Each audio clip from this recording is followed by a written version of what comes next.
welcome everybody to episode 42 of Two Dudes in a Movie. I am Luke Parrish. I'm AJ Ferguson. And I'm Paul Tabling. All right, guys.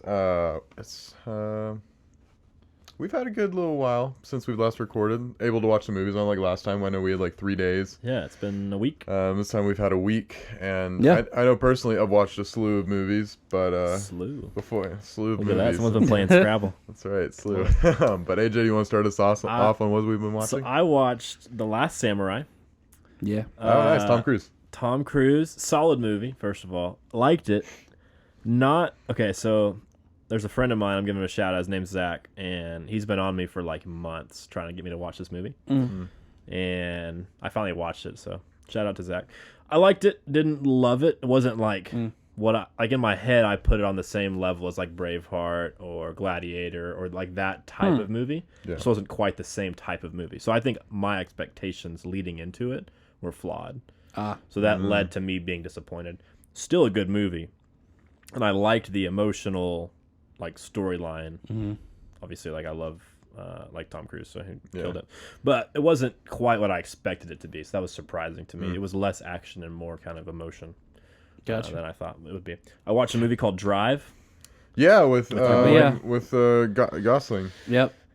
Scorpion jacket. Didn't like it. Didn't like it, huh? I haven't seen it. Okay. I didn't. It's interesting. It is. It's a very interesting weird. movie. It's like Nightcrawler-ish. Ish. Yeah. But like weirder and not as good. Okay. So like took everything that was bad about Nightcrawler and like went there with it. Well, and everything there was that was nothing bad good, about Nightcrawler. well, everything that wasn't great about Nightcrawler. And then the things that were great about Nightcrawler like didn't really go that way. Like Ryan Gosling's so understated in that movie. He's very quiet, very minimal dialogue. And it works kind of for his character, but the story's just not that interesting. So it's not worth watching. You might like it because it seems like your kind of movie. Okay. I've only watched it one time. Did you like it? It was It's meh. it's meh. How long is it? Is it long? Hour and 40? Yeah. It's short. I don't think it's 2 hours. It's on Netflix. It does have a couple of very cool looking scenes. But They do that's some all it really, has it going for it, in my opinion. Yeah, they do some pretty innovative stuff in the movie. Like it's pretty like cutting edge in a lot of ways. Yeah. Well, I mean, for me, the best part of the movie is the very beginning where he's like driving those guys that are robbing the bank with. Okay, It's the first scene. That- literally the first the 5 minutes first are the 5 best 5 minutes. minutes of the movie. So it's like Yeah. Baby Driver? I don't know. I haven't seen it, but haven't I've seen heard Baby people Driver. make that comparison. Okay. Yeah, it's I haven't seen Baby Driver either, but I know like the premise of it, and it's like it sounds like people like Baby Driver. Like Baby Driver's a better movie than. the only character that I liked in the movie was Ryan Cranston. Oh, nice. Oh yeah, he was like the mechanic guy or He's something. the only or other. character I Yeah. liked. I didn't like any other You're character. not the boss of me now. But okay, so I've caught up on the Clone Wars, the one with Ahsoka, and I'm gonna be honest, I wasn't a huge fan. I was telling Luke off screen, Off mic. offset, whatever that is, however you would define this setup we have here, offset. I was telling Luke that I think Ahsoka works really, really well as a side character, but as a lead, I just don't think she's like that type of character. It's almost like Hulk having his own movie or Thor having his own movie, which I know you guys disagree with me on the Thor thing, but they're Hulk great. movie was great. Okay? They're great side characters, but they can't really carry their own story. So Ahsoka, if she's actually going to have this like 4-episode arc that people think she's going to have, maybe it'll work out because of Mandalore and Darth Maul and all that stuff. That'll be really cool. But this one episode for me was like, meh. Like this felt like one of those filler episodes from The Walking Dead season 6 where they just like picked a random character and like went with it. Yeah. That's but what it it was gonna be felt. 4 episodes of that. Yeah, that's what it felt like to me. So I was actually thinking about this. You mentioned Thor. I was thinking about Thor yesterday and Ragnarok and everything. I was like, because they said how the Guardians of the Galaxy are going to be the next Thor. I was like, you know what? I mean, I think they've fixed their problem because Thor was just the main lead. He was the lead by himself, and those movies didn't do great. Right. And so they put him with a couple other characters like Valkyrie, Hulk, and Loki. And the problem was basically fixed because you have all those characters that are basically all these great characters are supporting him. I think that might be what. So I like Ahsoka a lot. I like her in Rebels. I like her. I like her in all of Clone Wars. No, I do too. But I see what you're saying because I think Obi-Wan and Anakin in the series are the characters that she's like the Thor, and they're like the Hulk and Valkyrie in a way, like lifting that character up in that movie. Well, see, I would even say that like Anakin and Obi-Wan are like Captain America and Iron Man, and then Ahsoka is like Hawkeye or Hulk or whoever. Like she's there to support the two main characters, but whenever she's given her own storyline, it's like, you know. Okay. If she pulls it out with Darth Maul and all these other people, I think it'll be awesome. This one episode for me was like, wasn't a huge fan. We started Parks and Rec again. Nice. Dude. Again? I literally... Dude, it's on rotation at this house. I love Parks and Rec. I cannot overemphasize enough how much I love that show. Oh, yeah. We just watched the episode where they start getting dirt on everyone in season 2. Yeah. And Jerry's like, I really don't want to play. I don't want to play. I really don't want to play. And then he walks in. It's Brandanowitz walks in. He says, hey, I just found out that you have an unpaid parking ticket. And he's like, oh, right, Jerry? Well, I just found out that your adopted mother has an illegal marijuana possession. And he goes, what? And he's like, you didn't know that? He's like, I didn't know I was adopted. And he was like, oh my gosh. Oh, Jerry, I'm so sorry, Jerry. And Jerry just like gets up and goes, I didn't want to play. And he just like walks out. You're like, oh, Jerry. Poor guy. It's so funny. And then that's when Ron figures out about Tom's green card marriage. And that's when Tom goes to the bar and he gets Taliban robes. Taliban. And he walks into the bar and Tom's face, that's the gif that everyone uses. Yeah. And Tom sees Ron playing the saxophone as Duke Silver. Yeah. And he goes up to him afterward and he's taking a picture with the old lady, says, say you bested me, or I bested you. Yeah. It's so That's funny. good, yes. It's such a good show. Anyway, I love Parks and Rec. We literally just started like 3 or 4 days ago and we're already on like halfway through season 2. Like, oh my we're gosh. just binging the show. It's so like good. I say, yeah, you're already up to where Louis C.K. is in it. Love Louis C.K. as the cop boyfriend. Every time he like does an interview, it's like as a police officer. Yes. It's like I am attracted to her. Yeah. It's like very factual. So funny. Well, that part where they go to the cops are all at the bar or whatever, and they all interview like that. It's so good. It's so funny. I love the episode where Andy is TPing the house, and Louis C.K. pulls up, and the cop goes, the fuzz, and he jumps over the bushes. I see you in there, Andy. I see you in there, Andy. That's so funny. Anyway, love Parks and Rec. That's such a great show. And then on the side by myself, I'm watching Chernobyl. On HBO, and it is really, really, really good. How deep are you? I'm only on episode 2. Okay. I've been watching them in like increments because it's been late at night and I haven't been able to watch them. Well, there's like what, four, There's five like episodes? I think it's 6. 5. Maybe 5. It's 5 or 6. 4, 5, or 6. One of Somewhere- us is right. Somewhere in there. I think it's 5, but it's also cool on HBO because shout out to Mr. Parrish. I'm using Mr. Parrish's HBO account, not Luke Parrish. My dad's. Luke's dad's account. So thanks, Mr. Parrish. I don't know if you listen to the show or not, but that's awesome. So I'm watching it on his account. But on HBO Go, they have like bonus features per episode. Yeah. Oh, yeah. So it's really cool. So I've been watching those as I've been going. That's been really fun. Yeah. They actually have a podcast on there where they talk about it. Right. Which is Oh, yeah, pretty there is cool. a Chernobyl podcast. That's right. I listened to that for a little bit. But, Chernobyl. that's all I've been watching. So really quick recap. Last Samurai was good. Drive was not great. Clone Wars was okay. Parks and Rec, amazing. And then Chernobyl's really, really good. Awesome, dude. stuff. Chernobyl's so good. Really We good. actually got to inquire this week to do a bonus nice. features on Chernobyl once you finish. So. That's awesome. Oh, Can't Yeah. wait. nice. Yeah. That's awesome. I'll have to rewatch it. Yeah. Come on. Step your game up, man. No, I've just seen rewatched it. I need to rewatch I've it. never watched it before because I never had HBO until. But dude, the Mr. end Parrish of took me that up. first episode, man, Yeah. is bananas. Dude, like yeah. when When or the maybe old man stands up and he walks over and he says, "We will cut all the phone lines. We're gonna hide all the people. We're gonna cut off the Yeah. city. No Yeah. one leaves." I was like, "Holy crap!" And everybody starts clapping. I was like, And there's the one "What?" guy in there like, And I no. was like, "This No. is insane!" Like that's Dude. literally how people operated back then. Oh. And- that's just the Russian and- government. Well, yeah, and communism. I mean, it's crazy. I don't understand why they have British accents. I just think Is they're that like, just a decision that they made? let's not even try. Well- Okay, that's how I understood it. Well, because it's also, and they don't really tell you this, but they're speaking Russian. They've just translated it for us. They're not speaking English to each other. They're speaking Russian to each other. So it's dubbed? No. But like, if you picture it in your mind, like there are certain movies where you're watching them and it might start off in another language, Yeah. and then that you notice they slowly transition to speaking English the rest of the movie.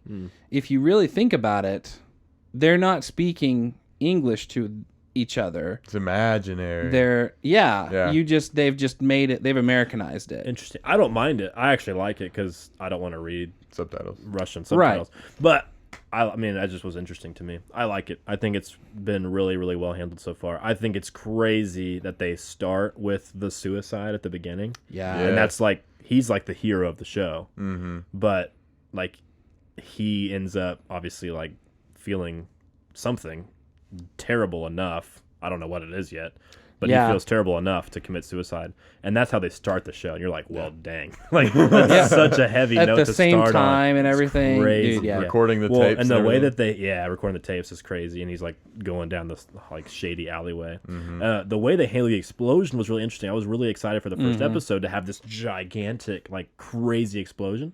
And the way they handled it was in the distance through the window. You saw it. You see just a lot, like a little tiny glow, and then you feel and that was awesome. That was really cool. It was really like unanticipated for me. I was waiting for like someone to drive up and then it happened, whole but it was building, so like, far away.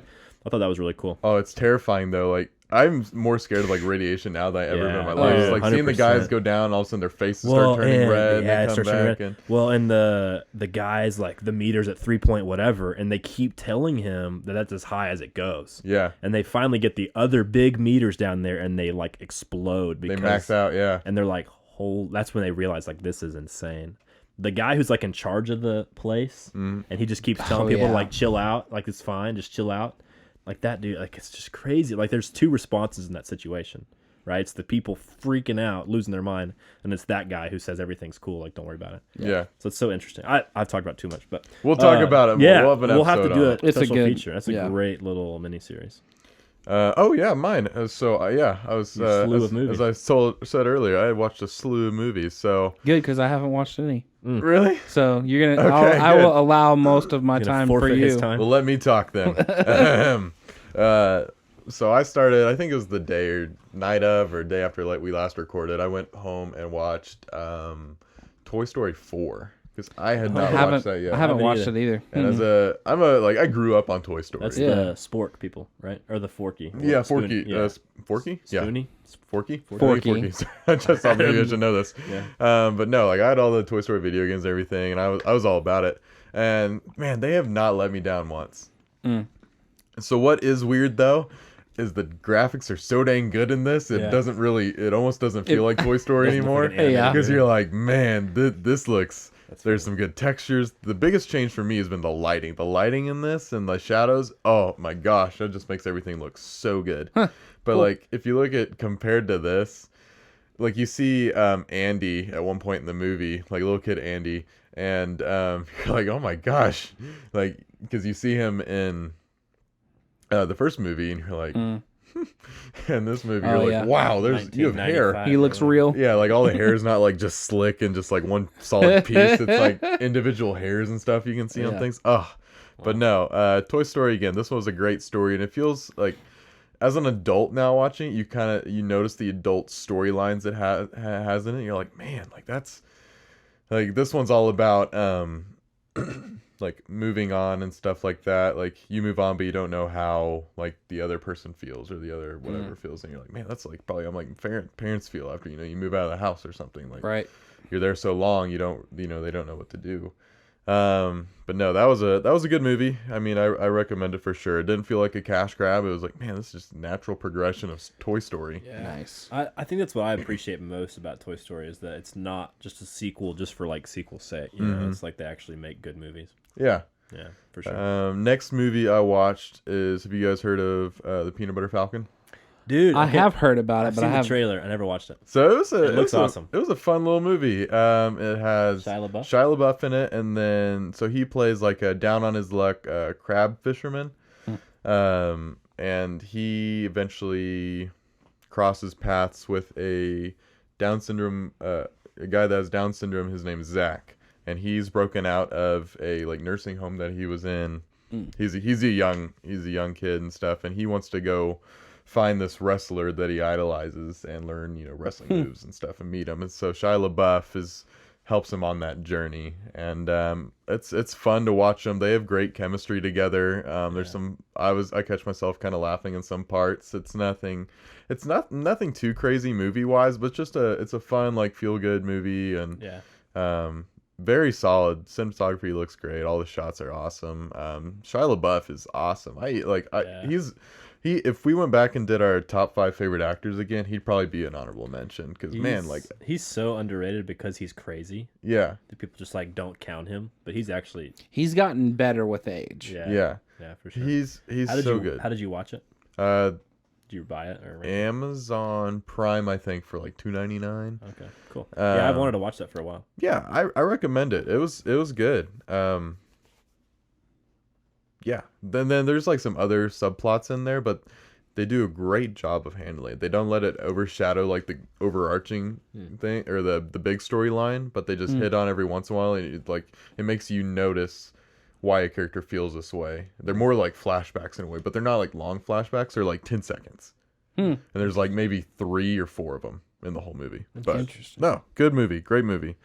Let's see. After that, I watched a documentary on Disney Plus. I watched Empire Dreams, the story of the Star Wars trilogy. Dude, that's really cool. That was a really good, really, really cool. Really good. I think documentary. I've been dissuaded from watching that a couple of times because when I want to watch a documentary, I don't want to watch a long documentary. Yeah, isn't it like 2.5 hours long? Almost 3 hours, I think. I think it's almost 3.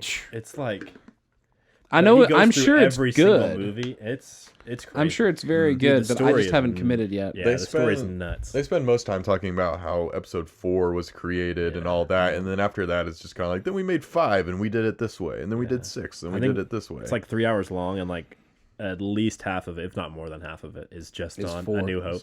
Yeah, because he talks about the money and all the studio problems and all that. It's really interesting. It was very interesting. So to go to Skywalker Ranch. Yeah. Nice. So a little piece of that, yeah. He gets to that at the end, I think. Yeah. But did you know any of that stuff beforehand? I knew like a tiny bit of it. Like some of it I knew subconsciously. Like right? and then they explained it. I was like, oh my god, yeah, that's right. Now that they say that, that is true. Like so maintaining his independence from the studio. Yeah, I had no idea that he did that. Like that's crazy. And he funded 5 and 6 from the profits of episode 4. Because it made so much money. He made so much money from 4 that he saved the money, and he didn't want the studios to have the rights to 5 and 6 to tell him how to make it. So he just hired somebody else to direct, and then he produced it and paid for it, like as his own entity. It's crazy. But then you also get to see a lot into the mind of George Lucas, and one part they said they're talking about the scripts and stuff. He's like like it's written down, just say how like what it is. There's no whole like wiggle room and stuff. And so like you said, you can see that because I think that's some of what the problems are with the sequels or the prequels. Prequels. Is like all of it's written by him, and like he's just like say it this way, do that, and he's not. His directing skills in those aspects, I think, are there. But they talk a lot about his world building and the vision that he built. Yeah, for sure. Oh my, it was so cool. Like Danielle sat there and watched it with me. Dude, And she was like, so impressive. Like, because he's taking sci-fi, Western, Middle Eastern, Far Eastern, a lot of like very mythical, religious undertones, and he's combining all of those things into this story. Yeah. It's really, really fascinating. You should watch it. I know it's really long. Yeah, I mean, I will. It's good. I just haven't got around to it. I think that was the first thing I watched on Disney Plus besides The Mandalorian. It was good. Yeah, I highly recommend that. And so, in lieu of that, immediately watch episodes 1, 2, 3, 4, 5, 6, 7, 8, 9. Dude, immediately after that, I watched episode 3. Yes. Best Star Wars ever. Just because I was feeling it. Like I probably should have watched one of the original ones, 4, 5, or 6, coming from that. But I was like, I'm gonna watch episode 3. For me, that movie, it holds up, but some parts, like I was like, man, like now that like I'm in a career path where I see more like technical aspects of movie making. Some of it's funny. Pretty much every shot that was green screen, this like kind of fuzz around the edges of everyone. I'm like they're totally feathering the mask here on this. Yeah, you can't look too close to the early 2000s CGI. No, it was great for like that year. I was sitting there thinking, I was like, holy crap, for like 2005, this is awesome. Yeah. Like the amount of CGI and everything. Yeah. But then I was like, I think having so much CGI kind of hurts the movie as well. Yeah, no doubt. And every time I think about that, I think of the scene of the episode 1 documentary, the Phantom Menace one, where there's just George Lucas standing in front of this whiteboard. He's going, this scene will be CG, this will be CG, this will be CG. And I was just, everyone in the room was like, ah! And so I think about that whenever I see these movies. I'm like, man, it probably would have been better if they would have done some like legit set building and a little bit more building of sets. But man, that fight at the end holds up for sure. So good. For sure. So good. Something else I noticed about that movie, the pacing. The pacing is like they just skip the thing to thing to thing to thing. Dude, There's no like quick. middle ground, Hey, which it's I'm 2.5 hours long, and there is so much exposition. yes, which I'm almost like, man, maybe they should have made like this like 4 or 5 movies and really just like, Dude, the original. But that's what the That's TV why shows they for. did the show. yeah, The original fight scene at the very beginning, whenever they're going to Grievous's ship, Yeah. was an hour long. yeah. I saw a deleted scene And this today of deleted like scene. they kill like Grievous kills Shakti on the ship or whatever. Yeah. Yeah. Yeah. I was like, oh man, I forgot. Dude, they about had all an this. hour before they ever landed on Coruscant. I would have been cool. I would have been man. cool with it too, but I've watched them all. on But no, the DVD, TV shows definitely fill in the gaps, and I think they do a great job with that because the television series are awesome. But see, I think you make an interesting point about the CGI real quick. Like that Yeah. to me is the greatest strength of the sequels, like 7, 8, and 9, is because technology has come so far in that 10 or 15 year window. Like episode 7 came out, we were all whether you like the movie or not, we were all blown away.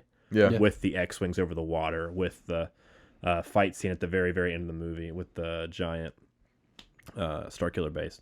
Like those shots are so Yeah. crisp and so cool looking. They Well, look but great, they yeah. also JJ did a mix Yeah, too. for sure. It was I feel like he did less CGI than But than in the yeah, for now sure. certain scenes, were Yeah. all CGI, but like Yeah. the fight scene But in he the just had- forest was right. you know, But he just has such a bigger advantage, I think. True. Which True. with yeah. technology today, Yeah, for sure. Especially that like last scene, episode 9, where all the ships are there. Like you couldn't do that well oh no. in 2005 or whatever. No. Anyway, what else you watch? More Star Wars. I got caught up on the Clone Wars, so I am current Nice. with I'm where AJ are, and you're at the same spot, I Yes, assume. yes I am. Bad Batch was cool. Yeah, I like first the Bad Ahsoka Batch. episode was like, okay. I'm interested to see where it goes. Okay, Yeah. did you get 'Cause any I don't like the relationship two- vibes with the girl in Ahsoka? What do you mean? Like dating or falling in love with each other? I got a little bit. I got a little bit of that vibe, and I was kind of like, man, I hope they don't go that direction. So I know what you're saying though, because The two sisters were weird. yeah, yeah. they were weird. That So- it I did thought not they were like the better. older They were sister. better than what I thought they were gonna be. So I thought they were gonna be very like butch, or Yeah. whatever, very come in very manly. Yeah. And they for the most part they weren't. I was like, okay, this is cool. Yeah. Like I don't like that was just based off the marketing. I was Yeah, just going yeah. like, I don't think I like this. yeah. But coming in, I'm like, all right, I'm a little like I'm still See. not in on the storyline. I'm still not like fully Yeah. in. But It felt like they laid the groundwork for an Ahsoka Trace like relationship. Yeah. And I was just like, man, I hope they don't go that route. well, apparently they don't because in Rebels. she's- Well, right, obviously, like maybe she dies, Unless they're well, she not telling might. us What if something. she goes with Right. Mandalore with her and then she dies Yeah. tragically in one of the 4 Yeah, episodes? maybe they're just really good friends. Yeah, I hope Um, so. I hope so. You know, Obi-Wan and Anakin were, just good friends. Yeah. Frodo and Sam, come on. But no, so Oh, Sam. I'm caught up Well- there. Austin always poops on Frodo and Sam, and I'm like, bro, they're just friends. No, they're not. Let's see. I started I another just don't TV like show. Frodo. You don't like Frodo? Dude, let's not get Paul started on All right. Frodo. Let We've me. had I this have. conversation. I got 2 more things. We'll power He's like through. the Anakin of Lord of the Rings. We are spending a hot minute right now. I started okay. another It's all my show. fault. I started not started, but season 4 of a anime that I'm into came out called Nice. My Hero Nice. Academia. Oh yeah. Are you into anime? No, but I've heard of the show because Harold is. Harold's big into Like he has a podcast that's like all it is. Yeah. but Luke's our resident anime expert. And the thing is, I'm not even too deep into it. My anime consists of pretty much that show and Dragon Ball Z. All mine is Dragon Ball Z. You're way deeper than I am. But My Hero Academia is really good. So I'm watching through that. I'm flying through that actually right now. Ever since I finished Rebels, I'm just like crushing TV shows and movies. And then the last movie, I'll save this for last. I watched this last night. Swiss Army Man. Have you guys seen that? Heard of that? Never even heard of that. So this is a movie that I remember when it came out, all the trailers and stuff. This movie is freaking bizarre. Dude, you watch the weirdest You do movies. find some weird ones. I don't understand. I'm all about it. This won a lot of awards and everything at like all the film festivals. So Swiss Army Man, it has Harry Potter in it. What's his name? Daniel Radcliffe. Yeah. So it's the movie starts out and it's this guy stuck on an island by himself, and he's about to hang himself because he just can't do it anymore. And then like he's panning across like the beach, and then there's a dead body on the beach. And it's Daniel Radcliffe. So Daniel Radcliffe plays a dead body the entire movie. Are you serious? Yes. He doesn't have any speaking lines? Well, he eventually because of like Flashback? because of love or whatever, he starts to like wake up and like he's still like dead, but he can like talk. I would have turned this so, movie off. So hold on. So he's a Swiss Army Man because it's the first 10 minutes of this movie. The guy, he gets over there and Daniel Radcliffe's like, hey, and it's a dead body. And so he goes back, he's about to hang himself again. All of a sudden, the body starts farting uncontrollably. I would have turned it off. 1,000,000% turned this movie And then the body, like, washes into the water and he's still farting. And he's kind of, like, motorboating through the water a little bit. And the guy's like, oh, my gosh. So he hops onto him. Please tell me you turned this off. And then he starts farting so much, he starts, like, jet skiing across the water. And he eventually gets back to like land, and he's trying to get through the water, and then he shows him a picture of this like swimsuit magazine. He starts talking about love and stuff, and then the dead body gets in at this point Daniel Radcliffe can talk, blah blah blah blah, and speak. He gets an erection that becomes a radar pointing him back home. And then what the heck? There's one point where they're in a cave, and his mouth, there's water dripping in Daniel Radcliffe's mouth, and it starts to fill up, and then eventually stores, I guess, in his stomach.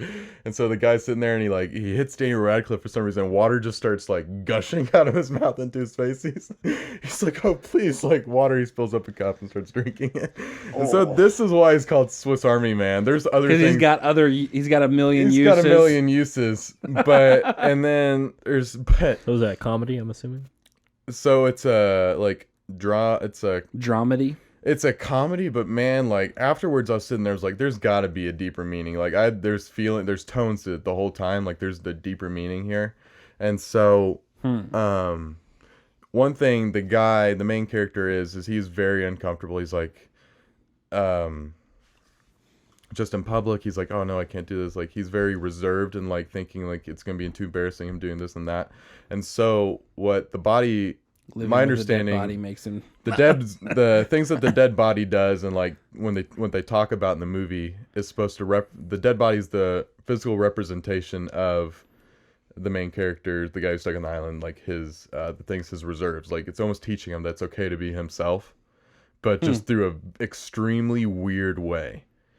But yeah, so I watched that movie, and like I was reading a lot of reviews, and they're like after I sat there and thought about it more, I liked the movie more. And I kind of got the same feeling. Like I didn't like absolutely love it, but I was like, okay, I'll watch this again at some point. How did you find this movie? Because I'm pretty active on the movie subreddit, and this was a big movie that everyone was pretty hyped about 2 years ago. I think 2017 was when it came out. Or dang, we're in 2020, so maybe 3 years ago. And I saw the trailers, I saw it was winning all these awards at festivals, and eventually it's on Netflix, and so I watched it on Netflix. Dude, you could not pay me money to watch this movie. I know, it was weird. Like things would happen, and I would look at Danielle and be like, "What's going on?" You're the type of person who goes on Netflix and scrolls all the way to the bottom and all the way to the right that no one ever sees the movies listed over there, and you're the person who watches. But the movies have like great reviews and stuff. But hold on, let me pull up the Rotten Tomatoes for this. Oh Watch gosh. it be in the 90s. Right. I think it is.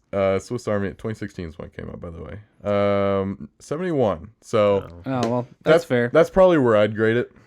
But yeah, That's fair. watch that movie. That's all I watched. Sorry guys, I've talked a lot. That was my slew of movies. That's funny. Let's get into our top 5. I will not be watching it. I Have you think- watched anything besides film? I just watch TV shows. Keep watching Full House, Blue Bloods. Watched one of my favorite comedians stand-ups, Sebastian Maniscalco. He's hilarious. Like 2 or 3 of his stand-ups are on Netflix. He's Is he Russian? He's I think Sicilian and Italian. Oh, nice.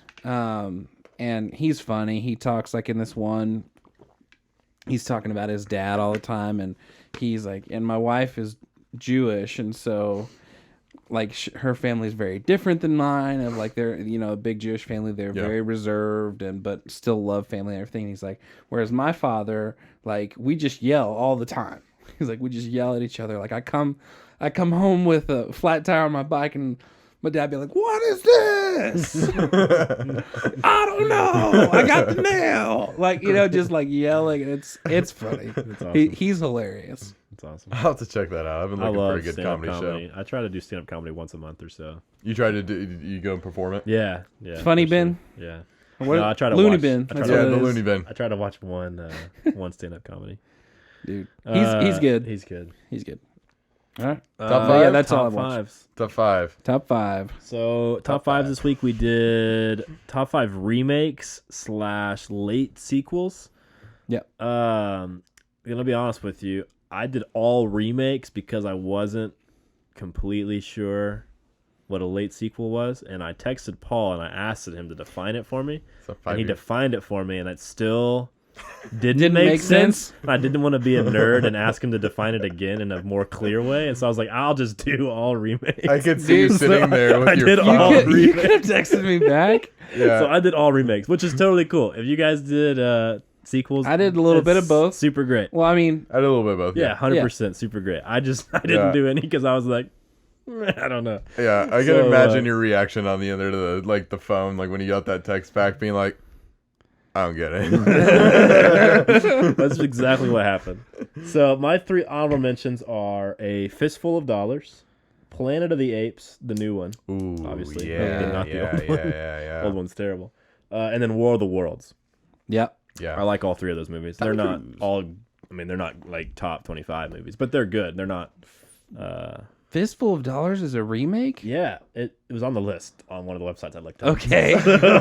I didn't do that much research. Gonna be Okay, honest, okay. didn't do very much research on this week. I basically just looked at 3 or 4 different websites and took my. When I was writing Okay. down the top 5 from this website, No, Yeah. really. So I looked at 3 or 4 different websites that had like 80 to 100 movies listed that were all remakes. And I was Gotcha. like, I chose my top 8 out of Yeah. all of those. Movies. I got you. good. Obviously, refresher. there's probably more out there. Like, okay, so like Batman, I didn't count Batman. no Right. Right, like the Dark Knight or Right. Dark Knight Rises or whatever, I would have counted those. I didn't count those because they're not. I mean, they are remakes, but like, Yeah. No, that's fair. so I didn't do that. I didn't count movies like that. Okay. What are you honorable mention? I have one. It was just Planet of the Apes. Oh yeah, Because those are super good movies. dude, those are I've really. actually not seen any of They're them. good. They're interesting. They're good. They're not like. I mean, they're like a popcorn theater movie just because Yeah. it's cool. Like there's some cool stuff. Have in you it. seen any of the? I'm not talking like the original, but like the one. There's Mark Wahlberg's in one. Then there's Yeah. like a few that came out like early, I've like seen late one of '90s, those. early 2000s. I've never watched. I've any seen of ones those. I hated. I haven't them. either. But I haven't those- seen. I've seen videos of them. They look terrible. Those are like legit monkey people, and it's Yeah. frightening. Yeah, Yeah. they look terrible. But these new ones, the there's new like ones, a, it's all like CGI. 4 movies or something, or 3 Yeah. or 4. There's like 3 or 4, and they're all pretty good. They're all good. So it's Andy Serkis, and they Yeah, animate him the same way they animate Gollum, Right. With his like animatronics or however they do the green dots on his dots and face stuff, and everything. That dude has got to That's- be so comfortable in that Motion crap. capture. Motion capture. That's There what you it's go. called. Because I mean, yeah, Dude, Gollum, King Kong, Snoke. He's Yeah. Caesar in the movie. That's his name, Caesar. Caesar. It's cool. Yeah. Like, it's Okay. cool to watch the progression is Yeah. really cool. I'll Because the have to check first it one they're out. just like monkeys, like in cages, and they start to kind of figure out stuff, Mm-hmm. and then they kind of leads to like, And what's his name is the dude in it? What's Franco. James Franco, yeah. Yeah. And they keep coming back to him in the later movies, like Yeah. references to him, and you're like, you start to feel for Caesar, and you're like, oh my god, just watch good. him. It's I want to. Yeah. I just yeah. What are your honorable mentions? My honorable mentions are also War of the Worlds. Good one. And all of the remakes, I'm going to define a little bit. I did a bit more research. I only did remakes that I've actually seen the originals of. Okay, cool. So like this movie, the original was made in like the 50s. And so I mean, War of the Worlds. Yeah. So I mean, but it actually was really interesting because I saw obviously the new one and then watched the original. But there are certain scenes that are like shot for shot, like really cool looking, like the scene in the basement where the like probe The basement scene is awesome. comes out and like is looking for him. And then my other honorable mention is, okay, so here's again to define the late sequels. So if you think of either episode 6 to episode 1, I mean, that's like 30 years or whatever. So my honorable mention is 7. I'm just kidding. So episode 7. Episode 7. That's a good one because that was a 7 to 10 year gap between 3 and 7. And more than 10. 2017 is when it came. Yeah, 12. 2015. Yeah, 12 to 13 years. Yeah. Sweet. I actually do have one on here. Nice. Number 5, Casino Royale. Hey, that's my number 5. No way. Yeah. That's awesome. Did you say? Oh, your honorable mention was what? I'm sorry. Planet of the Apes. Planet of the Apes. Yeah. That's right. Yeah.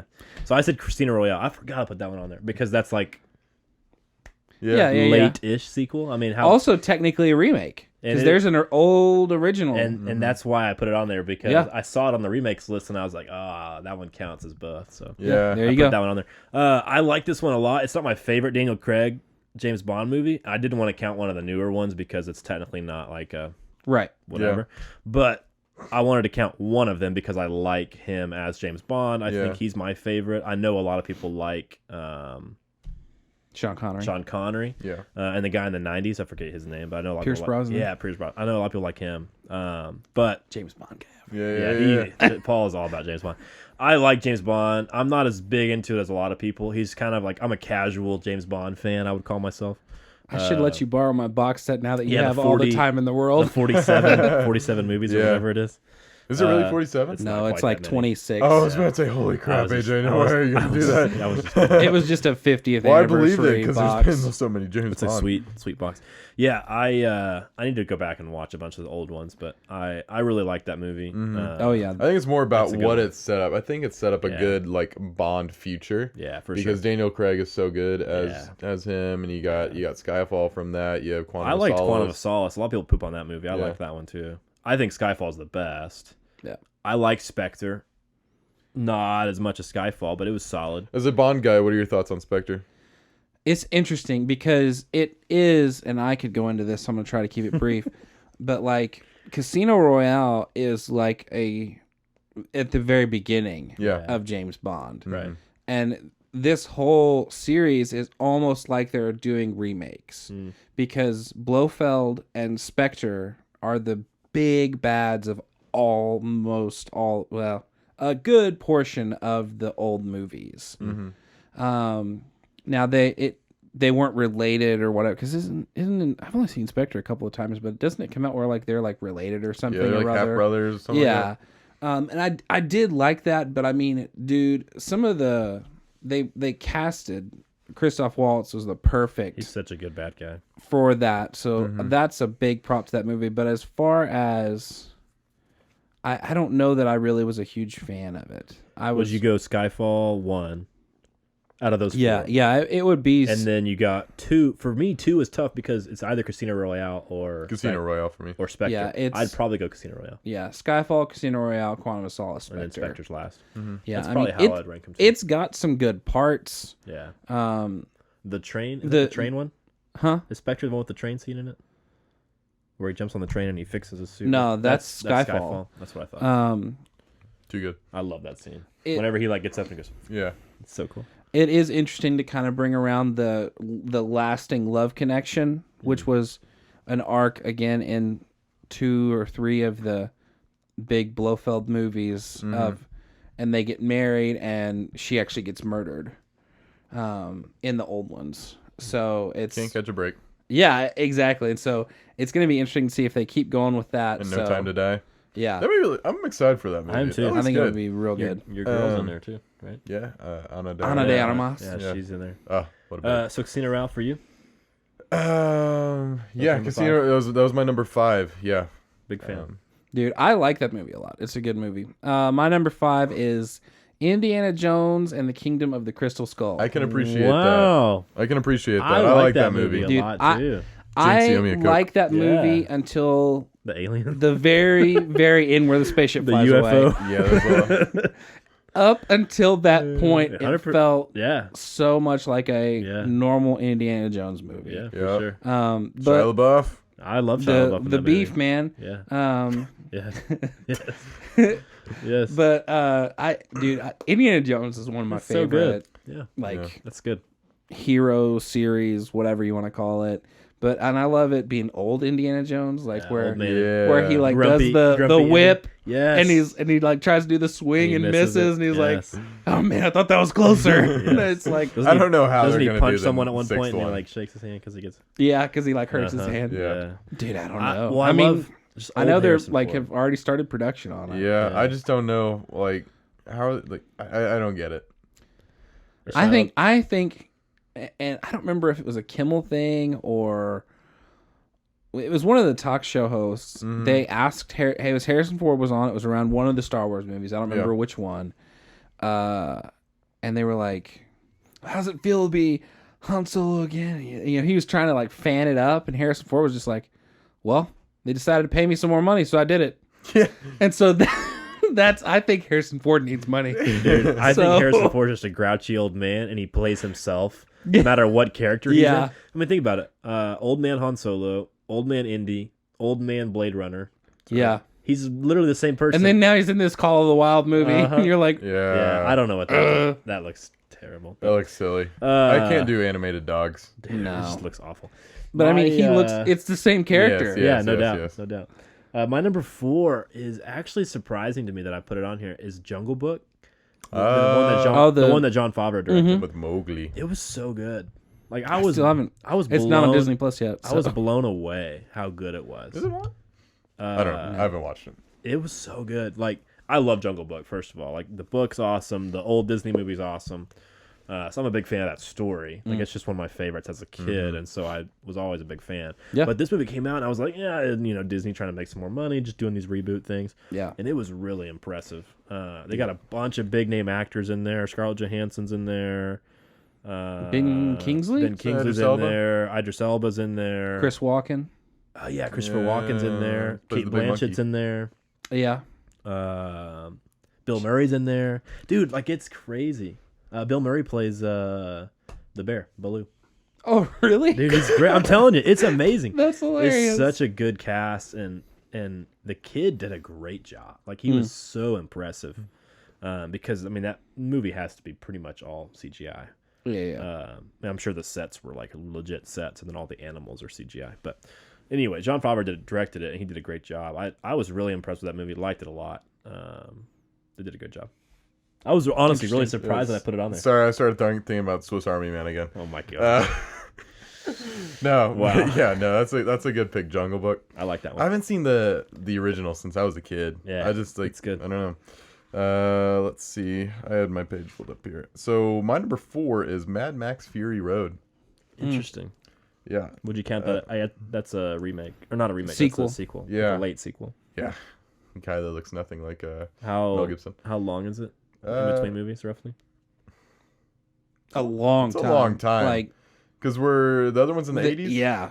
It's like 20 or Oh, wow. 30-ish Yeah, years. Dang. and I'd say it's a good sequel. What his number one's gonna be? I do too. No, you Because don't. it's on my list. They don't. Go ahead.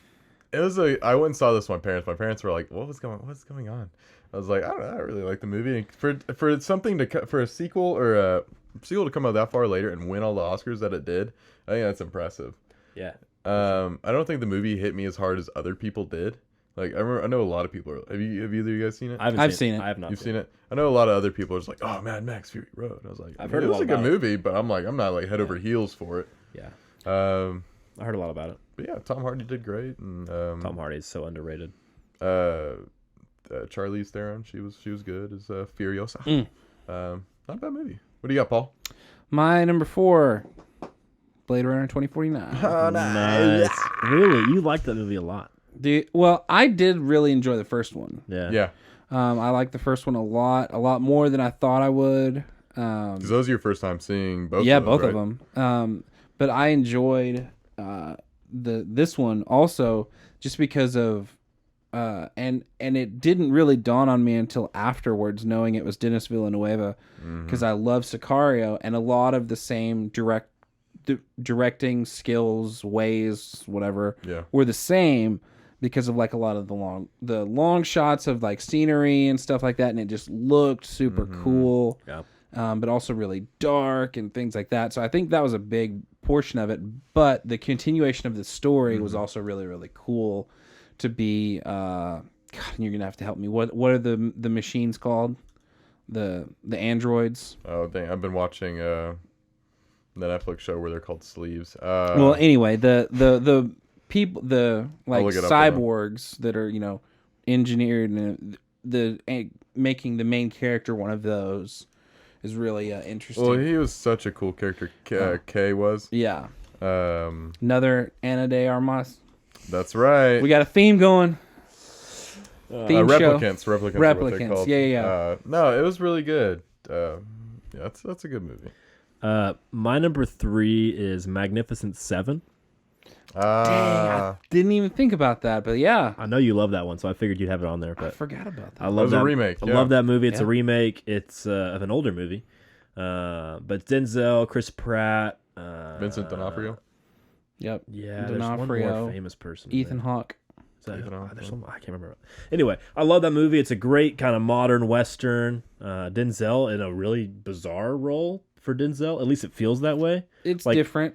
But he kills it. Like, he does a great job in it. Yeah, so good. Because he's Denzel. And then Chris Pratt kind of plays that same goofy, funny, heroic. Yeah. Star-Lord. Yeah, he's Star-Lord-ish, but Western. It's just, he's perfect. He's so funny.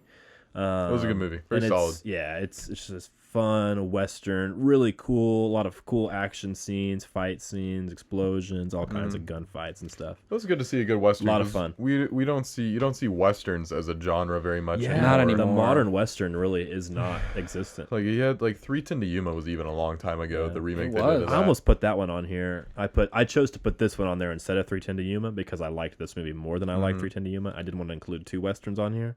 But I do like 310 to Yuma. That's a good class or Then you have good the modern Ridiculous Western. 6. Yeah, I did not like the Ridiculous 6. Hateful Eight. Would you count that as Western? Yeah. Ish. Yeah.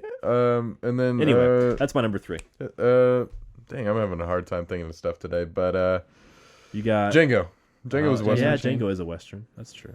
Anyway, Yeah, that's my number 3. Your number 3. Go Instead ahead. of us just listing off stuff, I have. So for a long-awaited sequel, this was like what 6-7 years between Terminator 1 and Terminator 2, but I have Terminator 2 on here. Oh, okay. Interesting. Yeah. Just because that was over 5 years. That was 1991 is when I came out, and the other one was in like 84, I think. Interesting. Yeah, something. Well, I know Judgment Day came out in 91. It was 85, 6, 7, something in there. Yeah, but no, I thought that was something I think about all like second movies in a franchise. Like the second one's usually the worst.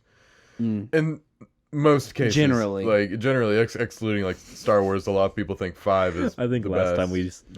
time you said that I listed like 5 examples of how it wasn't. But Yeah, but I'll do like that again. Dark Knight. I said generally, there's exceptions. I'm just kidding. Go ahead. 2 Towers, God. Hey, I do like 2 Towers. Come on. Yeah, Episode 5. the second Transformers movie. Oh. But no, for this one, this movie is so dang good, and I think it has like it's a good. 90. Like no, the first one has 100 on Rotten The first Tomatoes. one's 100. This one's like a one's 95 or something It's like high. that. It's But it's crazy. high. But man, just for this one to come out and be the best in the franchise, dude. like It's good. Mad props. I like that Killing one it. better than the first one for sure. Yeah. What do you got, Paul? My late sequel / remake, Jurassic World. Ooh, The first one. Yes. Not the fourth movie. Jurassic World Rise. The first Yes. one with Chris Pratt in it. Yes, the first one with Chris Pratt. I like in that it. one a lot. Dude, I really enjoyed that movie. I love all the old ones with Sam Neill. Super good. Jeff Goldblum. Laura Dern. Laura Dern was in the first one too. That's right. Jeff Goldblum. Jeff Goldblum. That's right. There's a guy who gets donuts at the donut shop next to my house. Looks just like Jeff Goldblum. Like, I thought it was him for the first time I saw him. Is it literally the place that's called Donuts? It's The over there donut place? It's called Donut Nest. by where Oh, yeah. Eminem, Randy's Yeah, M&M's. it's used to called be, Donut Nest. Yeah, yeah. And literally, I go in there once a week or so, and I see him almost every time I'm in there. And he literally looks just like Jeff Goldblum. Dude, It's you would know it was him if he was wearing like leopard pants. No, 100%. Yeah. It's not him, but it looks just like him. That's funny. I saw the guy at my church looks just like John Legend. So That's a lot true. of famous people. Yeah, And that's true. go ahead. But no, I just love this one felt like the other sequels, yes, added on to the story of the very first Jurassic Park, but this one felt to me more like a direct sequel, remake, whatever you want to call it. It feels a lot like Episode 7. Yeah. It's the same as Episode 4 in the future with new characters and a slightly different story, but it's roughly the same. Yeah. That's how it feels. Yeah. Accurate. I agree. Yeah. And that's also why Episode 7 is an honorable mention for me. Yeah, I like Jurassic World. It made it so much money. Oh, yeah. Well, So much yeah, money. exactly. Just same thing with being a late sequel kind of thing. Was it the highest grossing movie of all time for like Until Episode 7 for came a hot out. minute? Yeah. Yeah. My number 2 is King Kong. 2005 I King Kong. love King Kong. I know you don't like it. I know some other people don't like it. I The love Steven this. Jackson, Peter Jackson. Peter Jackson yeah. one, yeah. Yeah, I really like this movie, and I understand why people don't like it. I'm not going to defend this movie as much as other people, or as much as I will other movies.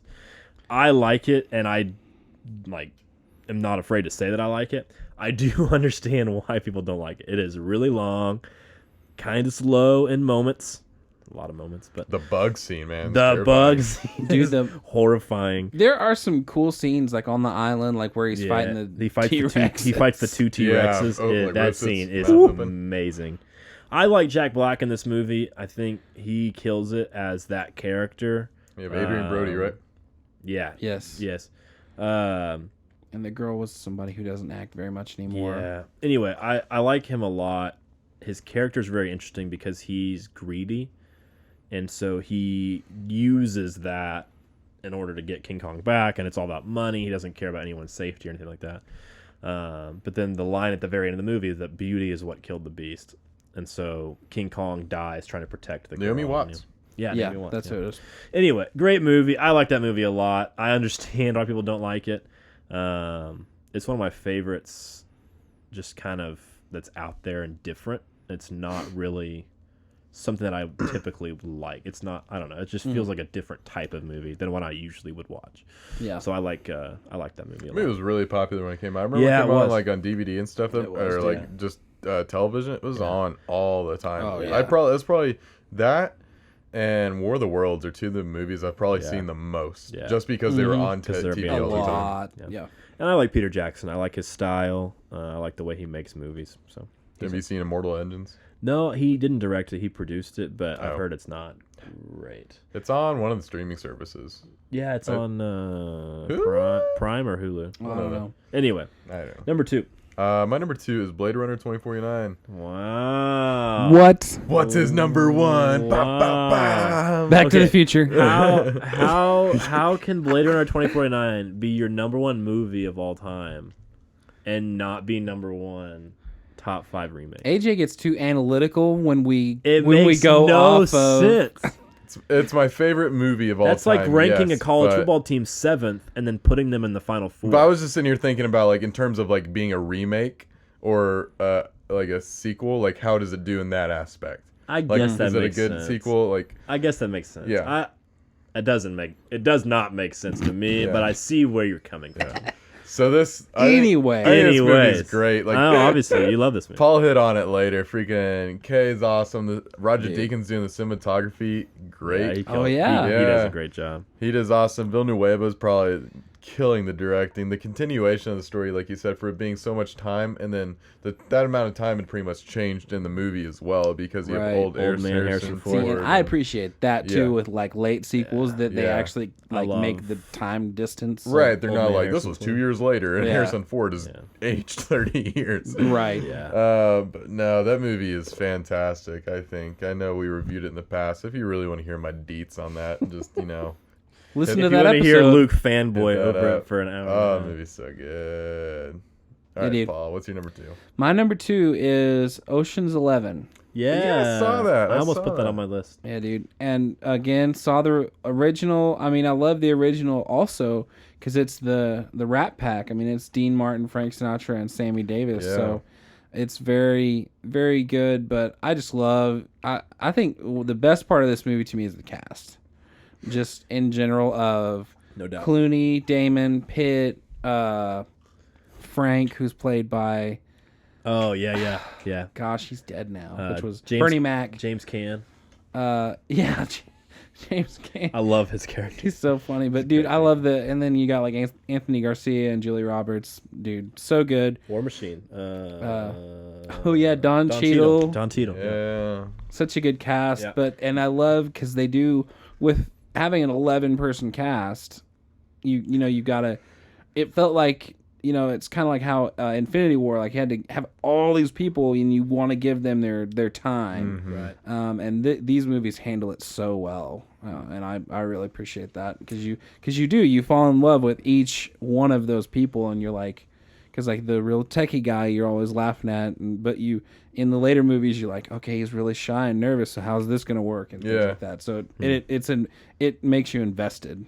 So I got a little sidebar here. You said Don Cheadle. I started. You guys said War Machine. I was about to say Cuba Gooding Jr. So how would you guys have think if Cuba Gooding Jr. was still War Machine? Think if like they didn't Okay, have, like, wait. That's not Cuba Gooding Jr. That's not. or not Cuba Gooding. Terrence Sorry, Howard. Terrence Howard. My God, feel so bad. I feel so bad. But Terrence Howard, yes. I thought you were making a joke at first. I was seeing Terrence Howard's face in my head and then thinking Cuba Gooding Jr. I like Terrence Howard gosh. more than Don Cheadle. You like him more than Don No. Cheadle? In that role, I liked him better. Like their No chemistry way. and their banter was better. I thought. Tony Stank? Come on, dude. That was one of the best.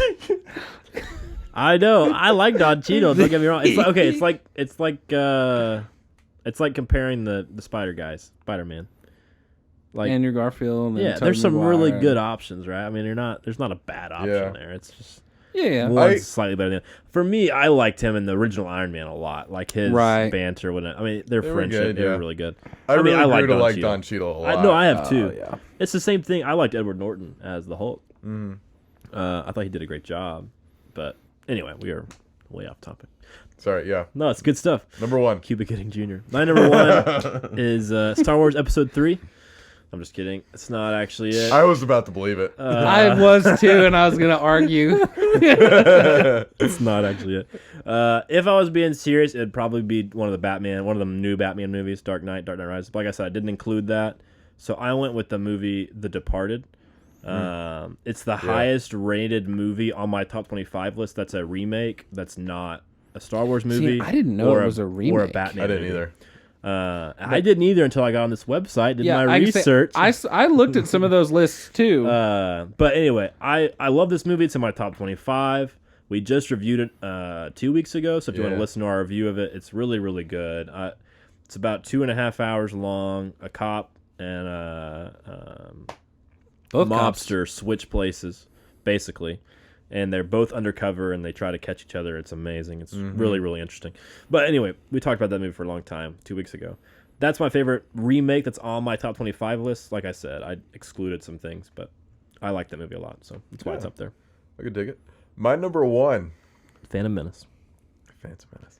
Back to the Future. Episode 3. God. No, Episode it's 9. It Chapter 1. Oh, Wow. okay. Have you either guys seen the 1990 It with Oh, I've seen the old one. Yeah. with Tim Curry? Whew.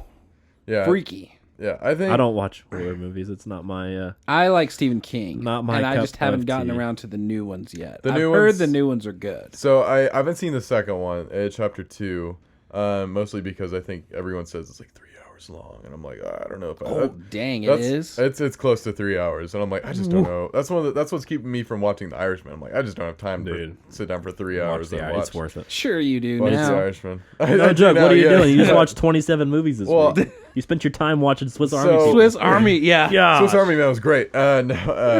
But now I can watch 2 movies in an amount of time. I can watch 3 Hey, that's or valid. watch 1. Valid point. And that's kind of what I've been doing, honestly. But It Chapter 1, I think this movie really does well because of time had passed. I didn't really care for Tim Curry as it. Yeah, I mean, it was, I don't care for him in a lot of roles though. He's kind of a weird dude. he's a very weird guy. Yeah, like I respect what he does and everything. Yeah. He's not someone where I'm just like I don't like him. I just don't like His roles. His roles, yeah. But no, I think Skarsgård in the new one. I think he does great. The kids in this one, the cast is like pretty spot on and everything. And it's then, one of the Stranger Things kids, isn't it? Yeah, it's the long-haired one who's the kid that falls in love with 11. Yeah. Mike. Mike. Yeah, Mike. I can't stand Mike. Yeah, Mike's a loser. He's by far the worst character in Stranger Things. In my opinion. He was cool in 1, but then 2 and 3, I was like, 11. Yeah. 11. But okay, is it chapter 1 on your top 25? No, it's not. That's all I gotta say. I'm just kidding. I respect that. Dude, neither is mine. My number one on this. I'm just kidding. But That's really funny that you didn't have it as number 1 just because you wanted to throw That's us off. impressive. That makes me want to watch it more now. I like it a lot. It's very good, and like I said, the CGI in it helps it out a lot compared to the '90s one, and then the kids. And I think the storytelling in this one's pretty good. But I'll have to check out that second one whenever I find time. Probably. You're a horror movie fan though, right? I'm not. So this one's. I don't. Honestly, I don't consider it horror. I It's consider more it of like thriller. a thriller. I mean, it only gets to be horror. Is it scarier than A Quiet Place? I'd say no. Really? It's not. It's not scarier. I'd say it's creepy. creepier. Yeah. Okay, Because so it's it- darker. Because Pennywise is creepy. Right, so it's darker Yeah. because it's a human doing all the sketchy, creepy stuff, and Well, not like an He's not a alien. human. He's like a demon. Well, but it's not like an alien. Like an alien being Oh, creepy yeah. and weird is like it's an alien. Yeah. When it's like a human being all creepy and weird, it's like that's like dark and like Right. But see, I consider horror movies like you can get into this argument with people. I'm not one of them. But like this, I consider horror more of like the slasher type films. Yeah. Purge, Like, paranormal, paranormal activity, I'm talking more like Texas Chainsaw Really Massacre, bloody and Saw, Gore, yeah, freaking Saw, things like that. Whereas Okay, I got these you. movies, I got you. It's just kind of edgy. are more edgy, dark, thriller Yeah. type. I got you. I want to hear number 1. What you got? My number one is a movie that I know both of you have not seen. I'm excited. What is it? Boondock Saints 2. Yes. Yes, That's why you you're were- specifically referencing your text message to AJ. I thought you were gonna go there, dude. I love. Yeah, he literally, this whenever he movie. explained, He was letting you into his list. He was letting you in. he literally said this was the movie that he gave me as an did example. because same so thing. I funny. mean, the first one came out in the 90s. This Yeah. one came out in the 2010s. so I funny. mean, Golly. there's a late sequel for you, and the That's third one's. funny. I should have done another one that I should have been an honorable mention is Tron. Have y'all seen the Tron? That was my the number new one one? soundtrack, I'm remember? not. Yeah, Yeah, I love the new Tron. good stuff there. Dude, if we were Golly. doing soundtracks again, Spider-Man would be up there for me. Dude, just yeah. saying. In the Yeah. It would Spider-Verse. sneak in there for sure. Yeah, dude. Okay, boys, that was fun. We just talked for An hour and 6 minutes. long time. Well, that's not quite. Oh, I'd Accurate. say closer to an hour. It's close to that. Don't get me wrong, but it's not quite. All right, so we're going to knock this out in 10 minutes. Here we go. Okay, Knives people. out, everybody. Knives Out. Knives this movie made Out. a lot of money. Mm. Didn't Give it? us the deets, Paul. All right. A detective investigates the death of a patriarch of an eccentric, combative family. Okay. 2019, Ryan Johnson. Ryan Johnson in the house, Luke's boy. everybody. Yeah. Hey. Known for such great films as Star Wars Episode 8. Nothing else. No, I'm just kidding. Nothing else. Looper? Looper was very good. Budget of $40 million, which it does make sense because it's like one scene the entire movie, like one scenery, except for when they go into town for and like there's 10 not minutes. There's not any like special effects, and it's, Yeah, it's so- more you're paying for like the cast The mostly. cast, yeah.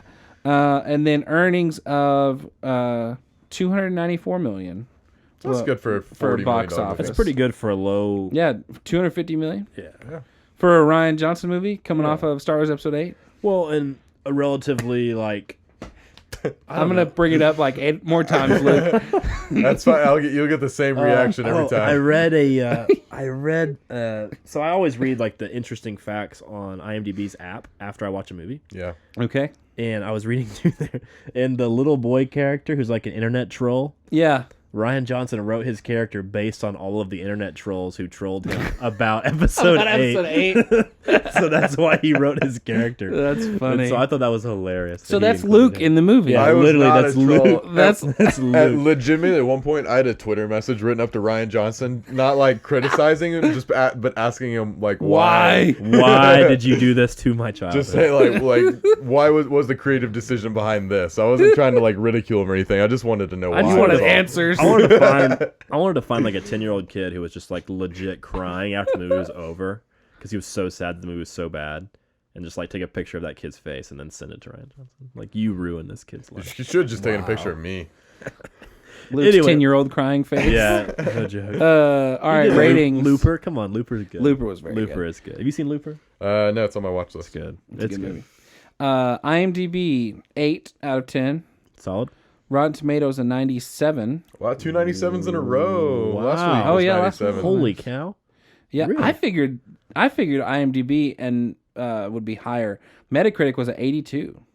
I thought this would be in like That's Rotten Tomatoes crazy. wise like a low 80. I thought it'd be high 70s, low 80s. Oh, That's no. really interesting to me. That's 97. I thought they would like be one of the ones that's like high. So across IMDb's the board. lowest? Yeah, How often does that happen? not Has very. that ever happened on our I wonder if that's consistent with Sure it murder has, mysteries. but That's crazy. Maybe. I think this movie got a lot of really good press from a lot of people. It was good word of mouth. And it Yeah, and yeah, it drove for the market sure. for sure. And it was nominated for Best Picture, right? Was it? No, I don't think No. so. I think it was. so. I'm pretty sure it was on the list. I'm gonna say no. I'm pretty sure it was on the list.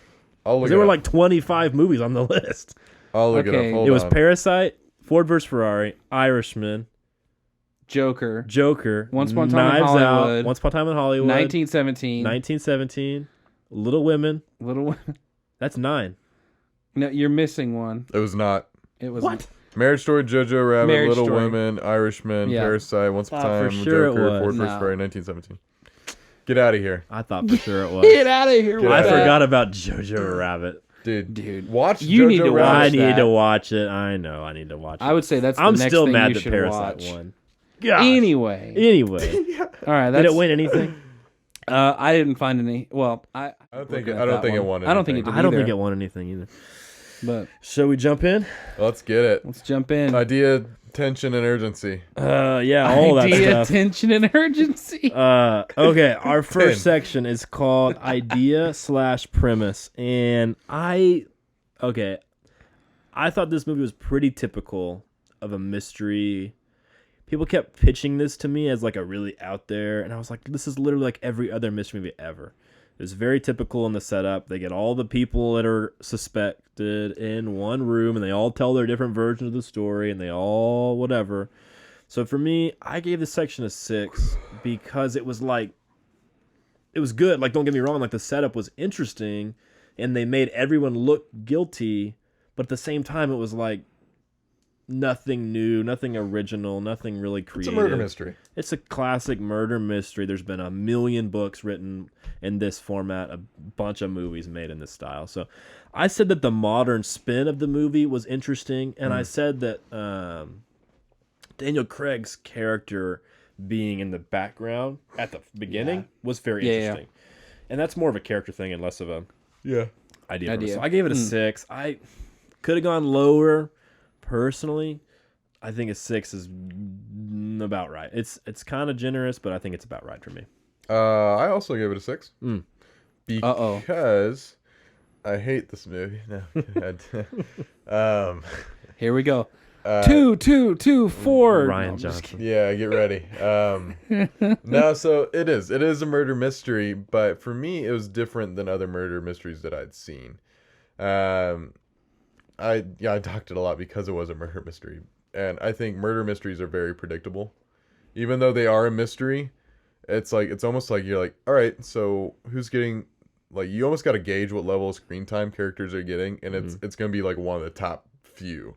Yeah. Like No, it that's has to usually be. what it is. And so because if they can't then just give it to like a character that's like over there on the side and everything, and It then was there's the no, butler. there's no payoff. There's Yeah. no like No, emotion. 100%. And The book killed him. and literally by 20 minutes into the movie, you know it has to be One of these few people. one of the 3 people, maybe 4, Yeah.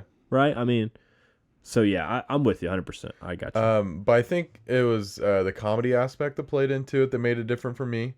It was the way I think the twists in this were better than some of the other ones I've seen. Like one of the more recent ones I've seen has been Murder on the Orient Express. Yeah. And I enjoy this 100 times more than that movie. Yeah. Yeah, and I like that's another good remake. the movie doesn't I like do the original. of the that. book justice on that one. Yeah. But anyway, But neither or not. no, I think the way they told it, where they introduce a character like Chris Evans' character, and they're like, you're like bad guy, then you're like good guy, then you're like oh no bad guy. Well, and I love how they give every single person motive. Okay. Yeah. Which that's like we're talking about character, I guess. But for me, that was the most interesting thing of the setup was the lady looked sketchy because they took her money. The husband looked sketchy because he was having an affair. Yeah.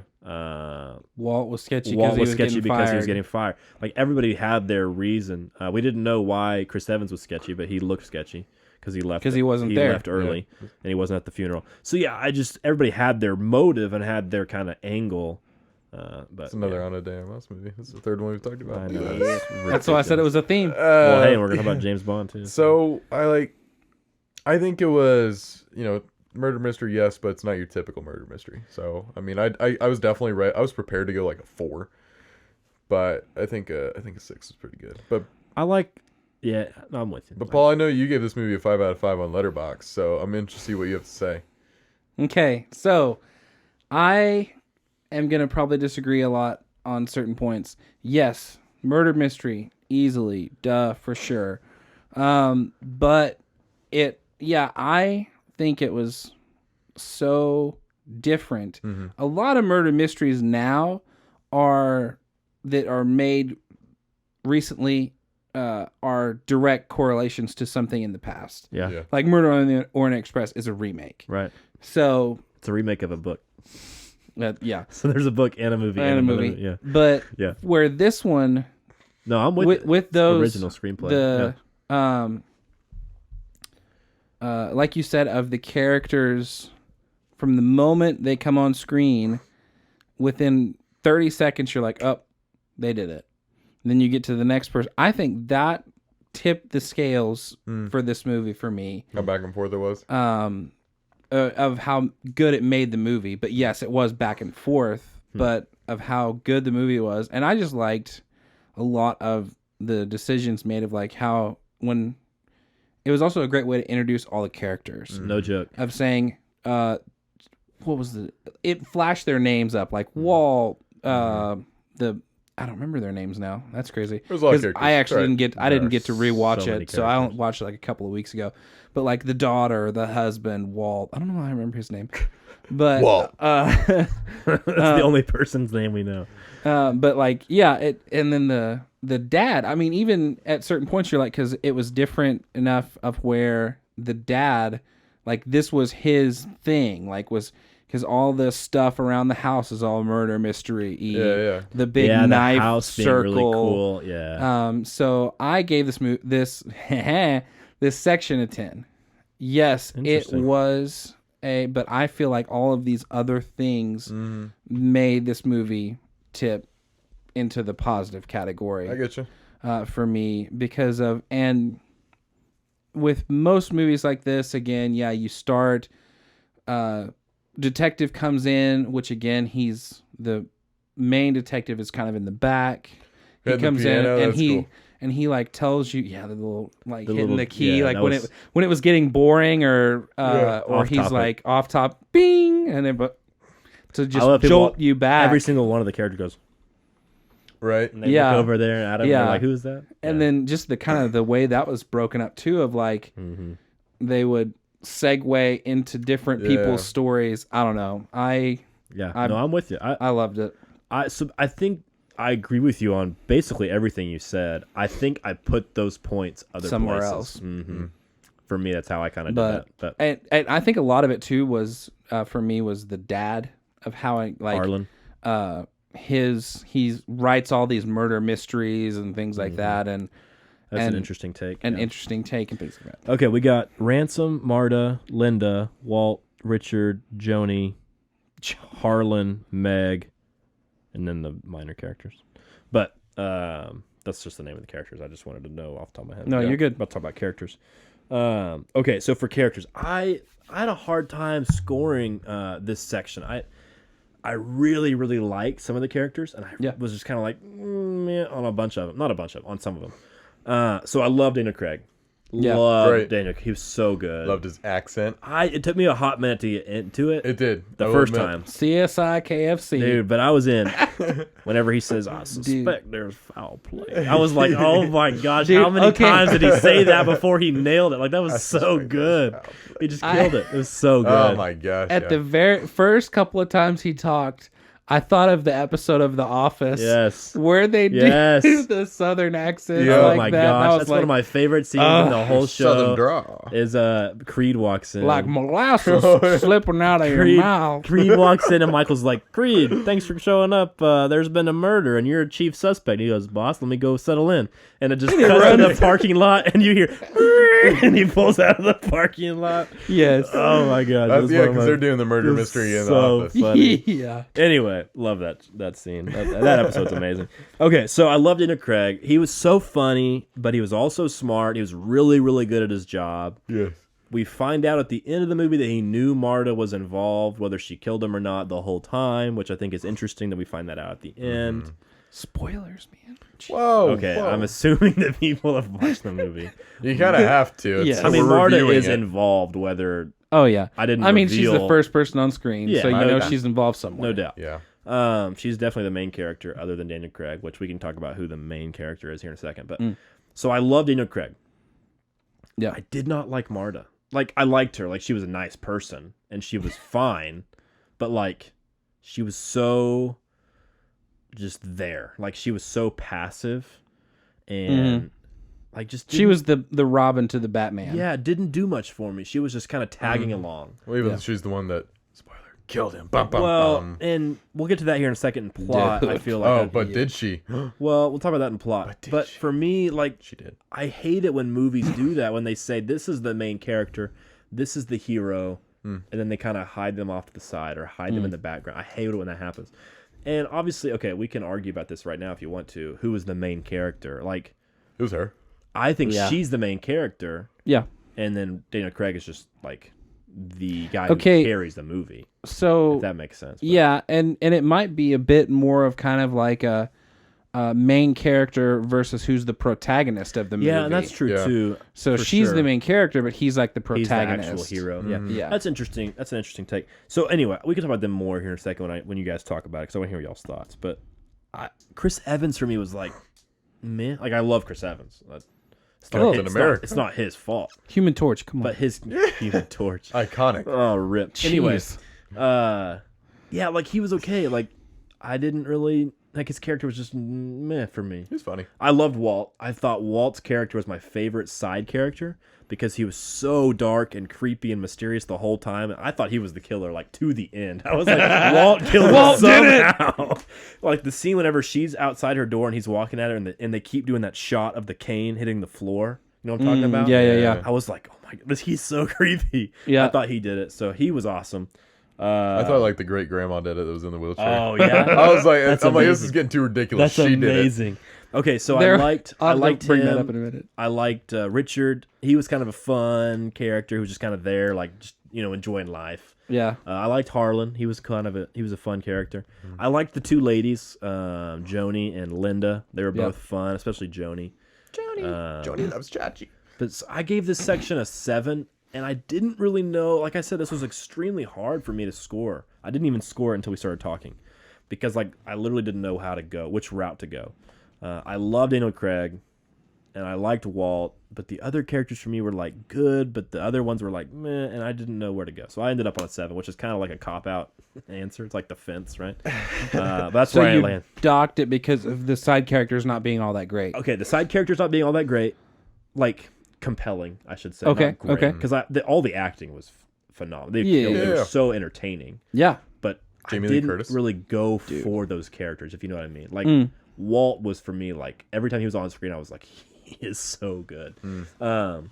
But like Chris Evans for me was weak, and then Marta was weak, and those can end up being the two main characters. Two big characters the last were half weak. of the movie. I gotcha. And so that's why I docked it. And they were just kind of like passive. And at the very end of the movie, which we can talk about this later, whenever he reveals Chris Evans all the shady stuff he was doing behind the scenes, I appreciated his character more. Right. But not till the very, very end. So I don't know. For me, that's where I ended up. I want to hear y'all's thoughts though. Hold on, let me get this yawn out. I also gave it a 7. Oh wow, we were just like in sync tonight. I know. Bye. Bye, bye. That's not where my mind went at all. So we are not. Every time I hear that, that's not where that my mind goes. We're not that in sync. Okay.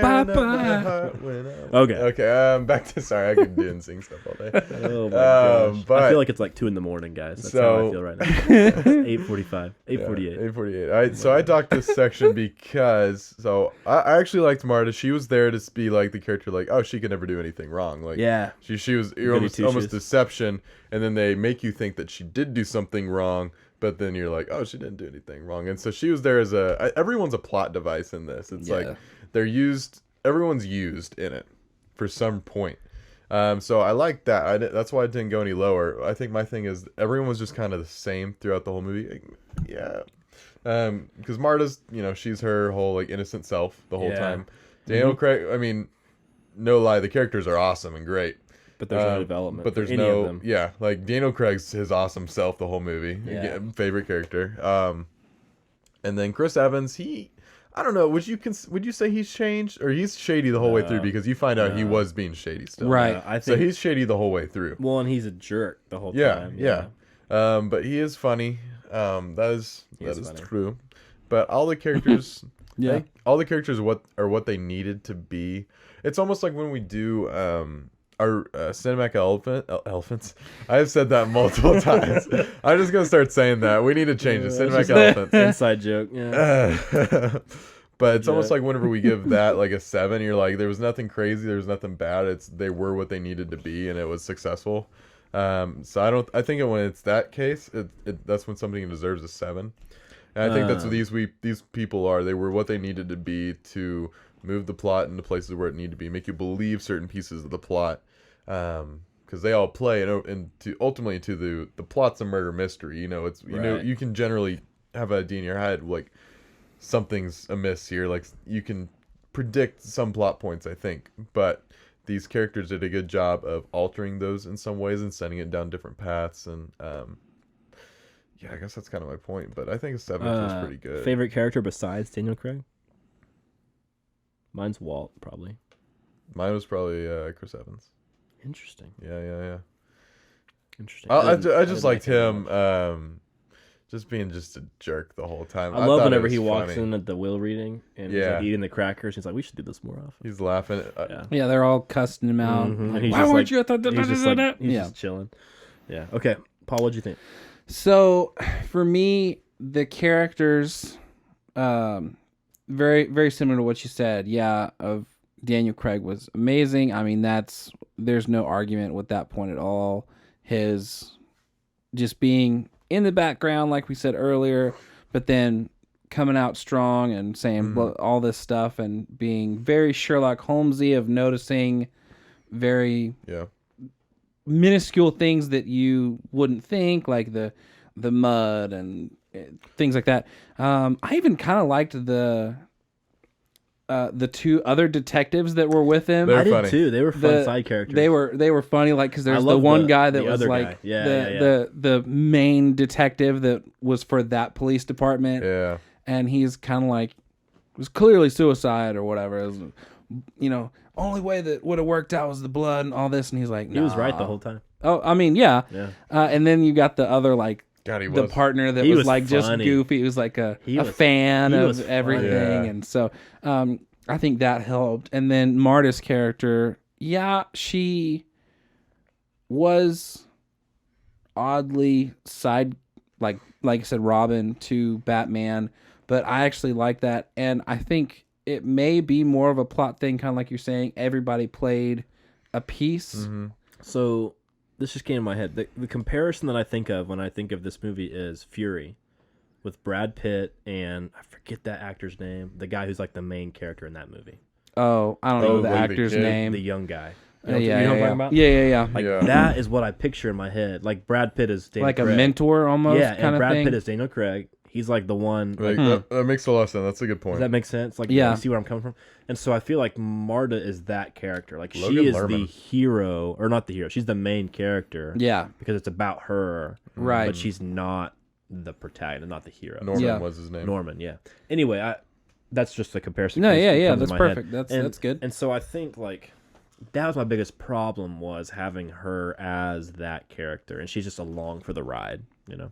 Right, but I think, and again, this may be more of a plot thing, but it made me enjoy the characters more, of how they were the same the whole way. Yeah. And this is the first time that I actually was perfectly fine with that. I didn't really need, for murder mysteries are different types of movies altogether. Yeah. And where you, with this movie, and I think that's a big thing with this movie, is where you think one thing because you're like, oh, it's a murder mystery. It's got to be, there's got to be some underlying thing, but everything in this movie is how you originally, you should have just stuck to your guns and thought, oh, this, and this. Mm-hmm. And I really appreciated that, especially with the characters of like, oh, Richard is cheating on his wife, and then he finds the letter, and it's invisible ink or blank to what he sees. And so just things like that and how Harlan's like playing the puppet string. So I loved it. I gave it a 10. Oh, nice. Wow. Characters, So, nice. Dude, I mean, it really, again, it's a scale tipping thing. Daniel Craig, Chris Evans, and Marta, I thought were, yes, they were. Marta was kind of annoying with the whole barfing thing. See, I like the barfing thing. I thought it was cool because I thought it was fake the whole movie. I thought she was faking it. But again, and I think some of these points are a respect level for, I don't usually get fooled with movies very often. And this movie had me fooled pretty well. So who'd you think did it? Okay. So the whole time from about the moment where, about 30 minutes into where he actually, where it gets drugged and it's like, oh, I gave you the wrong thing. I thought it was Harlan the whole time. And I thought he was going to come back and not have died. And it was a game that he was playing on them. That's what I thought the whole movie. I was in the same boat. Because Really? I never had that thought. Because he like writes all these stories. The Linda's talking about how he played all these games and did all these things, and because I don't know. When he got drugged and he didn't like Freak out or get pissed or something or other, I was like, that had. I was like, that's skeptic. Like, so that was. And so I kept like playing it out through my whole, like the whole time of like, okay, well, yeah, it's easy to put fake blood in a knife and all this stuff. And, you know, he writes all these murder mystery movies. So he switched the drugs and all this. So interesting. Until I saw him slit his throat. Was I the only person who thought Walt did it? I think so. Y'all didn't Oh, think about I Walt? thought every character did it at one point or another. Oh, okay. Like the moment that Linda starts talking what was Linda? See, I never thought Linda did it. See, she had some sort of a minor motive, but yeah, I never really thought Richard. I never thought Joni would have done it. I thought Richard. I didn't think about Richard. Really, I was on Chris Evans and Walt the whole time. I was on Ransom and Walt. Those I are my thought two. Richard, Walt, Ransom. I even thought Marta did it. So I never thought Marta either. That was shocking. I thought Marta just because That was shocking to the me. movie started with her and all this, and Yeah. it would have been a good twist to have had who you root for to be the murderer, all this stuff. But and I think that's why I enjoyed the characters so much, because I went into it. Well, maybe not went into it, but as the movie was starting, I'm getting all these ideas in my head, and they were either all wrong, or like I changed my mind and I shouldn't have. Yeah. Like I was you like, were right, but it didn't. Right, Yeah. exactly. So Yeah. I think that's why, again, this movie gets a bit more of a level of respect on Interesting. respect points. I feel you. Okay, so for plot, and plot for me is the most interesting topic of conversation in this movie. So we might spend a long time here. I don't know if we will or not. But for me, it was very interesting for all the reasons we've kind of mentioned already. The setup is so good that you suspect everyone. Yep. And you have all these theories. Well, maybe she did it at this point in time. Because they do the timeline so well with he goes upstairs, the board falls off the thing. Yep. She wakes up with the people going up and down the stairs. Marta's seen leaving. The dogs bark at 3 a.m. and then nothing happens. Right? Yeah. Or whatever. And they see him come down the stairs and go back. And go so back like their up. timeline is set up to where it's so solid that anybody could have snuck in and done whatever at any point. But that was super interesting that they set that up so early with all the characters feeling shady. And everyone's in the same house at the same time, except for Marta and Ransom, which are the two that ended up actually being involved, or the two that weren't there. So anyway, that was super interesting to me. I was more surprised at the very middle of the movie than I was any other time in the movie. Whenever she injected him with the wrong medicine. Yeah. That was shocking to me. I was blown away. Didn't see that coming at all. One of the best twists in a movie I've seen recently. I was shocked. I don't know that and I remember, I think both of you said this, and I've had other people before I watched it said, yeah, there's like a twist in the middle and then a twist at the end. Mm-hmm. Like the moment that like the vials dropped on the floor, I was like, uh-oh.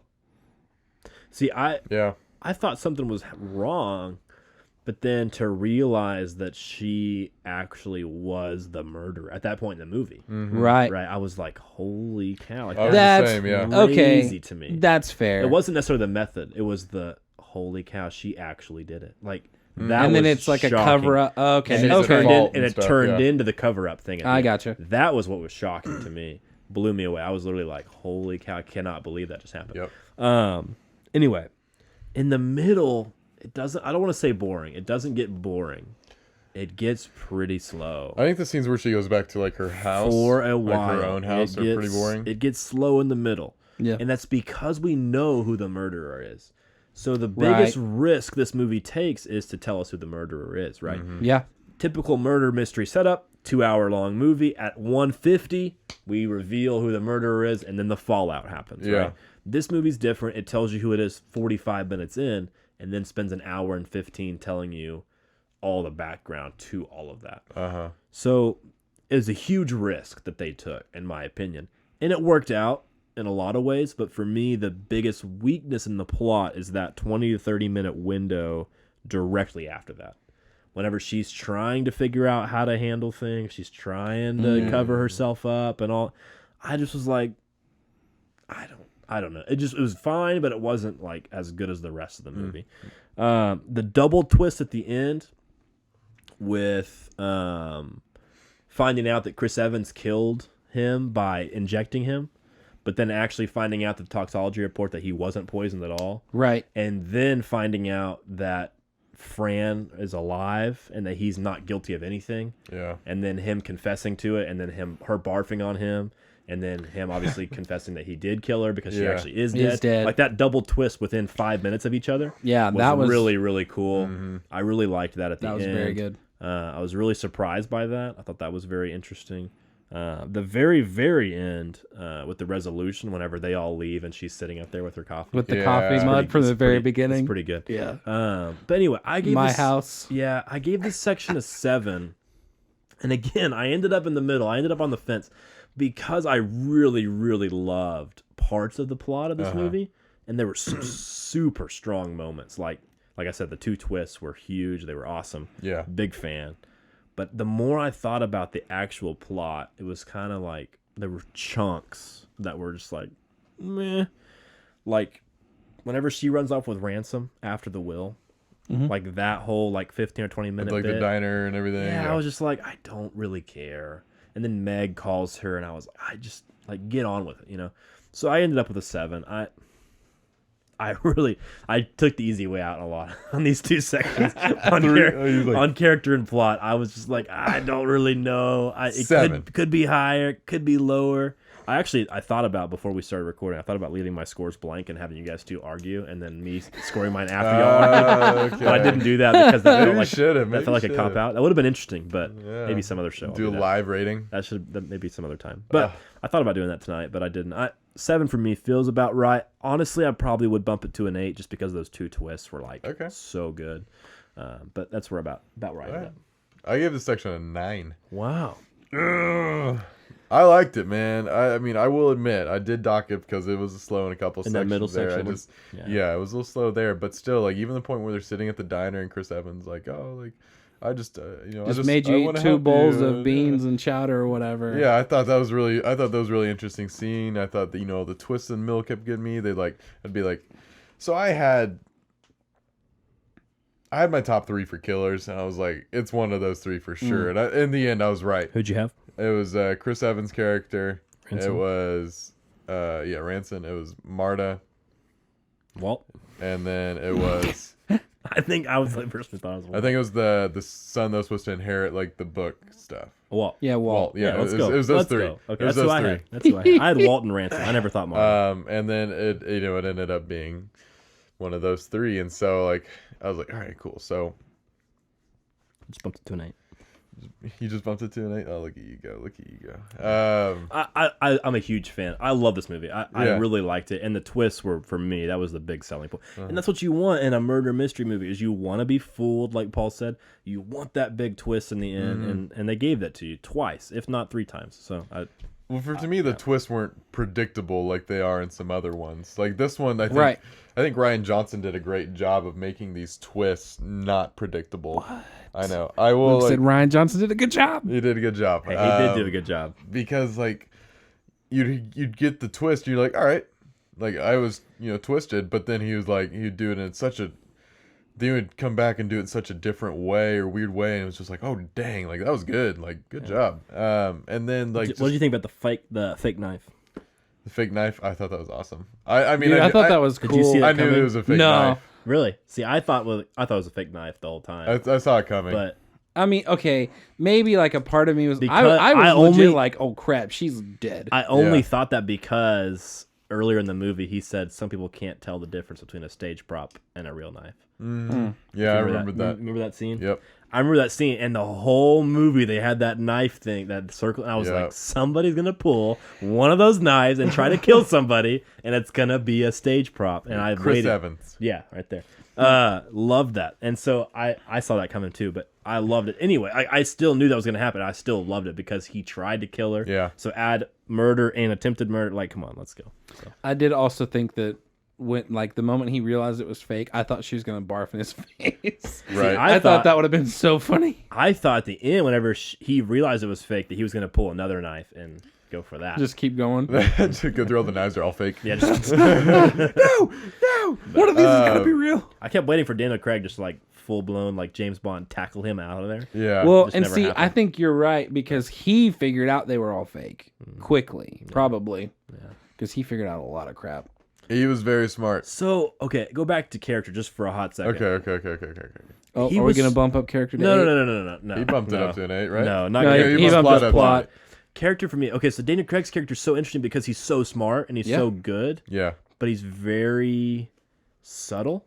Yeah, That's the right word. He lets things play out. It's very I think. understated. He lets things play out. yeah, because he wants has to make his- sure he's right. He has his theories, but he even says that he never wants theories to drive facts. He wants the data to like prove itself out. Right. And Yeah, so he says it's a very scientific method. he says he walks to the end of the rainbow or whatever he calls it, and that's where the truth falls at his feet. Right. I forget exactly how he says that line, but the donut. the donut hole thing. Yeah. I literally like was cracking up in the theater. I was It's one like of the the only donut people. in the hole, but we're actually in a bigger So donut in the he was hole. like, what? so the donut's hole has a hole, and then that hole has another donut-shaped hole that can only be filled by the donut hole's hole. And I was like, what is happening right now? I was literally Dude. crying in the theater. I was Yes. laughing so hard, and nobody else in the theater was laughing. I was like, you guys are crazy. This is so funny.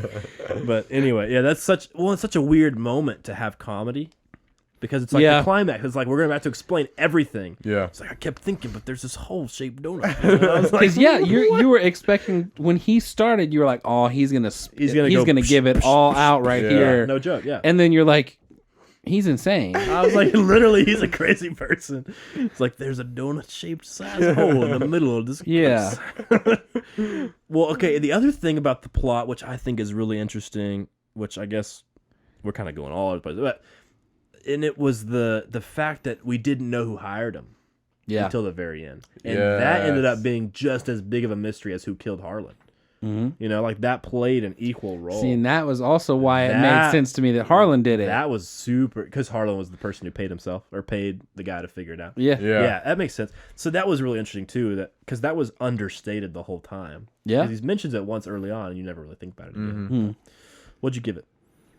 Did you say what? Did you say what you gave it? I give it a 9. Yeah. A 9. Paul you gave it a 10. 10. Yeah, but Paul's gonna get a 50 out of 50. Dude, I gave it a 10. Everything you said is spot on accurate. I actually so you're saying from when he dies and she the first scene after he is about to die. Yeah. Well, actually, he dies. She goes back in the room and his throat's slit, and she cries in the hallway, right? Right. And then she starts following his steps in her head. Right. And she can hear the voiceover. Yeah. That scene's awesome. I love that scene because it covers her tracks, right? Right. But then you're talking about after when she goes home. The home scene, the will reading scene. The will reading's funny, but it's like, you knew she was gonna get the I saw that coming pretty easily. For sure. Yeah. But I actually I think the home scene, it may have added more to character rather than being a plot device, but to show she's got a poor immigrant mother and all that. Yes, it was a little boring, but then to have the whole, it felt like a very short scene that was kind of brushed off until she's walking out the back door and there's Walt. Yeah. The Walt scene is really good. I already mentioned that scene earlier. I like that one a lot. I wasn't a huge fan of the diner scene. I wasn't a huge fan of the Meg phone call scene. I didn't necessarily care for the medical record. There was a point to everything for me. There was. There there was, for sure. But I don't know. It just felt... I know what you're talking about, though. For me, I loved whenever they're all in the house and it's like cabin fever, you know? It just builds more tension throughout the movie. Well, it's very Hateful Eight-esque. Yeah. Whenever they're all in there, it's like... stuff's going down, right? Right. Whenever you leave the house, that magical allure of the compression leaves, and you kind of let it out of the bag. Right. And you got to recapture it. And it's really, really hard to recapture it. And so I think you lose some of that. And they have to leave the house at some point. They can't all shoot the whole movie in the house.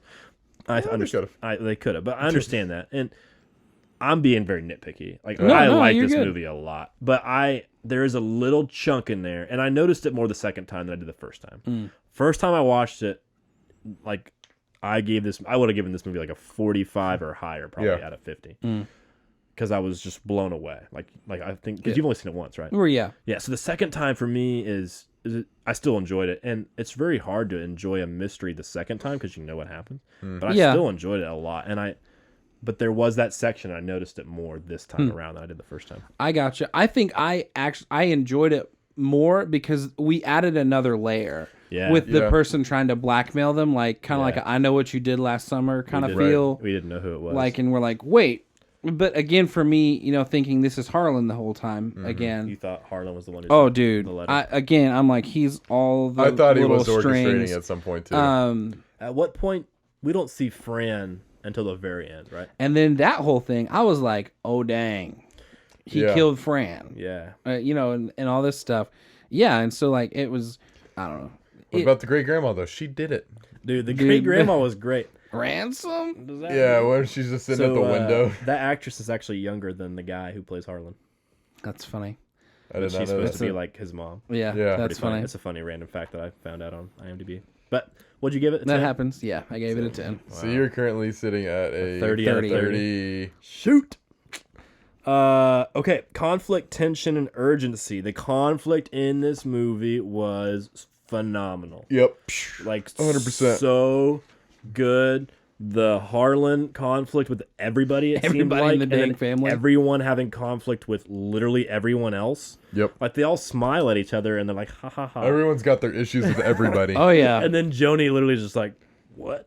Yeah. Like, there's just so many moments where people are like freaking out and they're getting mad about nothing, just stupid nonsense. But then you literally see that scene at the will reading and they all just lose their mind. Yep. Yeah. But True colors. Yeah, the conflict is so good.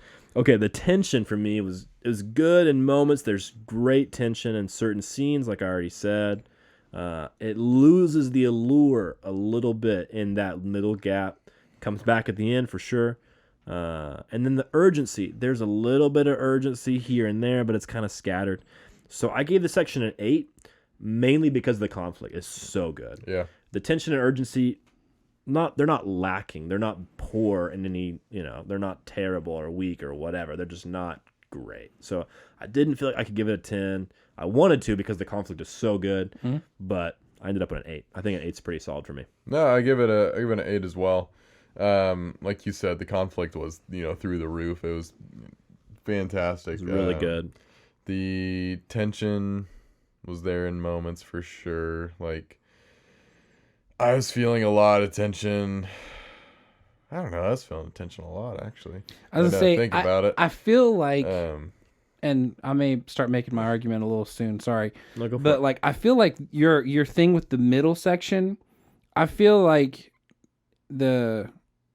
in that section is where conflict is throughout, but from that section to pretty much the end, there's all of your urgency. Yeah. Because she's got to try and stay ahead of the cops and all this for sure. stuff. The urgency for And me I think- really kicks in whenever she goes to the place and it's on fire. From that point on, you could even make I figure a little bit before that maybe. Because it's the urgency of getting the text from you're being blackmailed, meet me at 9:15 or whatever. Yeah, like that's true. What is that? Probably 30 minutes, 45 minutes, maybe. From the movie that- into I mean, the you're- movie. from that You're a point to ways the end. into it. Yeah. Yeah. I mean, Yeah, no, but I I see mean, your and then point. the tension is strong because she's having to she's being interviewed and she thinks she's a murderer. Right, You know what yeah. I mean? It's like, ugh. No, that's a great scene. The scene I already mentioned with Walt in the hallway. To me, that's the most tense scene in the movie, and I don't even know why. I think it's why for me was because I thought he's Walt was creepy. the killer. Dude, he's so creepy. I thought Walt was the murderer, Freaking and so I General thought, Zod. Yeah, I thought he was the murderer, and so I thought he was going to kill Marta to get the inheritance back. right. So that scene for me was so intense the first time I watched it because Yeah. I was still so sold that it was Walt. But that was like really edgy for me. But the scene where she gets interviewed and she can't lie, that's Right. crazy. And then the scene at the end, whenever Dana Craig starts figuring everything out and Ransom keeps Yes. kind of going back, and there's a lot of tension there. So, what'd you give it? An 8? You said? I give it an 8. Yeah. Yeah, I think. Sorry, I kind of interrupted. No, No, You're you're good. good. You're You're good. But I'm back. Conflict was good. Tension was good. I docked it 2 points because urgency was there, like you said, but it wasn't like. I don't think it was crazy strong or anything. It was very subtle urgency. Like you said, she had to stay in front of the cops, and then there was just a lot going on with between characters and everything. There was tension between every freaking character. Like everyone had their beef with each other, and then you start to feel bad for Marta because nobody's tension. Everyone just loves her at the beginning. Yeah. Until the will reading, and then all of a she sudden gets everything, and they're like, they all turn on her. They all. I change. love how the knives come out, bro. No, I love how they always, whenever they say where she's from, they always say a different country. yeah, Yeah, nobody see, got that it was right. good. Nobody That was knows good. where she's from. Oh, so funny. I One like of them says Brazil. All the many little plots that created conflict with each other was awesome. Like the Yeah. letter with the disappearing ink, like you said earlier. Yeah, for sure. The people just earning money, just being greedy. Mm-hmm. But yeah, I think all that stuff really added to it. So how he was paying all their freaking bills. yeah, I was like, golly, Mm-hmm. how much money are you making from this stuff, dude? Like, come on. Well, he said his estate was worth 60 or 80 something million. yeah, dollars. it's stupid. Bananas. You give it a 10? Yeah, I gave it a 10. You have to lose points of the Cimac elements. You have to. Nah, he's gonna give it a 50, bro. Yeah. I'm okay with it. I'm I'm all right with it. Go ahead. I'll tell you why. Okay, but I mean, it's like you said, the conflict. I mean, I rank the conflict an 8, Yeah. and I mean, if the other two you have a 1, but I felt like the conflict was huge. So I mean, we don't need to get into that, but the tension is very strong because from the very beginning of the movie to when Harlan actually see him die through Marta's little flashback brain story, which that was a really cool plot thing too, or maybe it was character. Where's her walking down the stairs? How when he would ask them a question, and it would be what they were thinking, and then they lied. Yeah. Each one of them, I thought that was really, really that good. was really cool. But like from the beginning of the movie till we actually see Harlan get drugged, I thought she was the murderer. Who? Marta. Oh, okay. I thought she was going to be the murderer because she was the first person we see. She was his nurse, and I was like, oh, that's a perfect way to kill somebody, blah, blah, blah, blah, blah. Yeah. And so until that point, so for me, yeah, that was very tense from almost the beginning because she starts getting interviewed. You see nerves on her face. You don't really know why at that point. But then even through the middle of the whole getting blackmailed, and then that added the level of urgency and things like that. So 10 out of 10. Interesting. Last section. Okay, cinematic elements. I thought this movie was very crisp, very professional in a lot of ways. A lot of really beautiful shots, a lot of beautiful set pieces that they had, a lot of really cool things on set in the house. But anyway, I really enjoyed the acting. I thought the writing was really good. I thought that the flashbacks that they did were really good. The humor that they used wasn't overwhelming, but it was subtle and funny, and I thought a lot of the jokes landed. Some of the jokes didn't quite land for me, but not in any bad. Like it was pretty solid humor. I thought that added a different kind of fun element to the movie that you don't typically get in a murder mystery. Yeah, and that was interesting to me that they went that direction. I gave the section a 9. I didn't really have anything bad to say about it. It didn't feel like an outstanding cinematic piece of cinematic genius. Yeah. So I didn't want to give it a 10. I tried to reserve 10s for just masterful things, but so I gave it a 9. I felt like that was a pretty good score for me to give it, as high as I could go without saying that this is like a fantastically cinematic, beautiful movie or whatever. But I gave it a 9, so I felt like that was a good place for me to land. Okay. So I gave this section an 8. I think. Hold on. Now let me reassure myself real quick. I think the casting of Chris Evans as the jerk was perfect because we've gotten so used to him being the boy blue, Captain America. Yeah. Good moral guy, and then all of a sudden for him, his pretty much first movie after being he did movies while doing the Avengers and all that, but his first movie post after. First big movie. Post cinematic or Marvel Cinematic Universe was him being a jerk, and I think that was good for him. It was fun to see him in that role. So I think the casting of this movie was pretty spot on. You took a lot of actors that were known as this role and put him like James Bond, like him. That you have this Daniel Craig is a super British whatever, and have him come in with a Southern accent, and so. I think this is a lot of the way for actors to break their mold as well. So I think the casting was really cool because it painted him in a different light. Well, and they made him not a goober, but a goober a little bit. The scene where he's sitting with his headphones in and he's just jamming. Yeah. And then people are like, hey, and he's like, yeah. They just made little subtle things like that. But he was still cool and suave, James James Bond. Very normal, person traits. Yeah, it was so interesting to see him in that role for sure. Something else that was really good was the cinematography, and I'm going to point out one scene specifically. It's at the end where everyone's chasing her out of the house, yelling at her and stuff, or after the will. Mm-hmm. Yeah, there's a scene there where if I remember correctly, the camera's on a tripod, and literally the camera person picks it up. And is carrying it with it. It's shaky, because shooting handheld in scenes of conflict, tension, all that, it adds to the scene. And so seeing that, having them come and pick up the camera, and then all of a sudden, because the way it's shot it changes with Marta's feelings. So you're feeling anxiety, you're feeling all this stuff. It's backing away, right? Well, yeah, it's kind of going around her, and it's starting to get shaky because they picked up the camera, and so I think that was really smart. And on another movie podcast called Cinema Blend or Real Movie Blend, Real Blend, one of those. Look one of those up. But they have Ryan Johnson on there, and they talk about it. And just to hear Ryan Johnson talk about like that's a camera movement he's always wanted to have in one of his movies, and he finally found a time to use it, and so that was really cool to hear. Another cinematic element I liked was the tiny details. So there's the big picture of, I can't remember the guy's Harlan. There's the big picture of Harlan that Marta would look at in the beginning. It was him sitting there with like, straight face.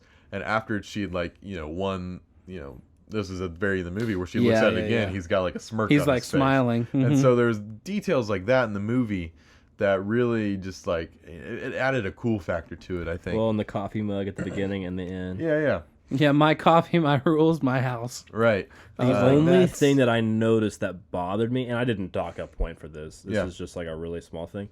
Whenever Joni goes upstairs, whenever she hears the thud, in the background, Marta's like moving around and like fixing things and just kind of like randomly just doing nothing. Yeah. And Harlan's talking to her. And then whenever they go to the opposite flash of that scene, when she comes to the door, and it's just from Marta's perspective, and she's just standing there still and crying. Yeah. You know what I'm talking about? Yes, I do know what you're talking about, but I think that was You think it's on purpose? I think it was a choice. Because of the like perspective, like the Because lying, of a perspective the lying thing. Yeah. Interesting. Because But that's a good way to... When Joni tells the story, she's not thinking about Marta at all. She's just right. Yeah, But whenever Marta's thinking about the story, it's all about her and not about. That's interesting because you made the point earlier about the very beginning of the movie. Whenever they are asked a question, it flashes to their thought. Yeah. And then it comes back and then they lie and about then they it. lie. That's true. That's interesting. I didn't think about it that way. But that's very possible because they do that a lot throughout the movie. So. Yeah. Anything else that you liked about it? That's me. I didn't notice the music. Did you notice the music? I mean, it was there, but it was like meh, it didn't. It was just kind of tinsy. Yeah. Horror. Well, not horror. Murder mystery. Yeah. It didn't do anything like. Nothing crazy. Paul, let's hear your 10 out of 10. So Gave it a 9.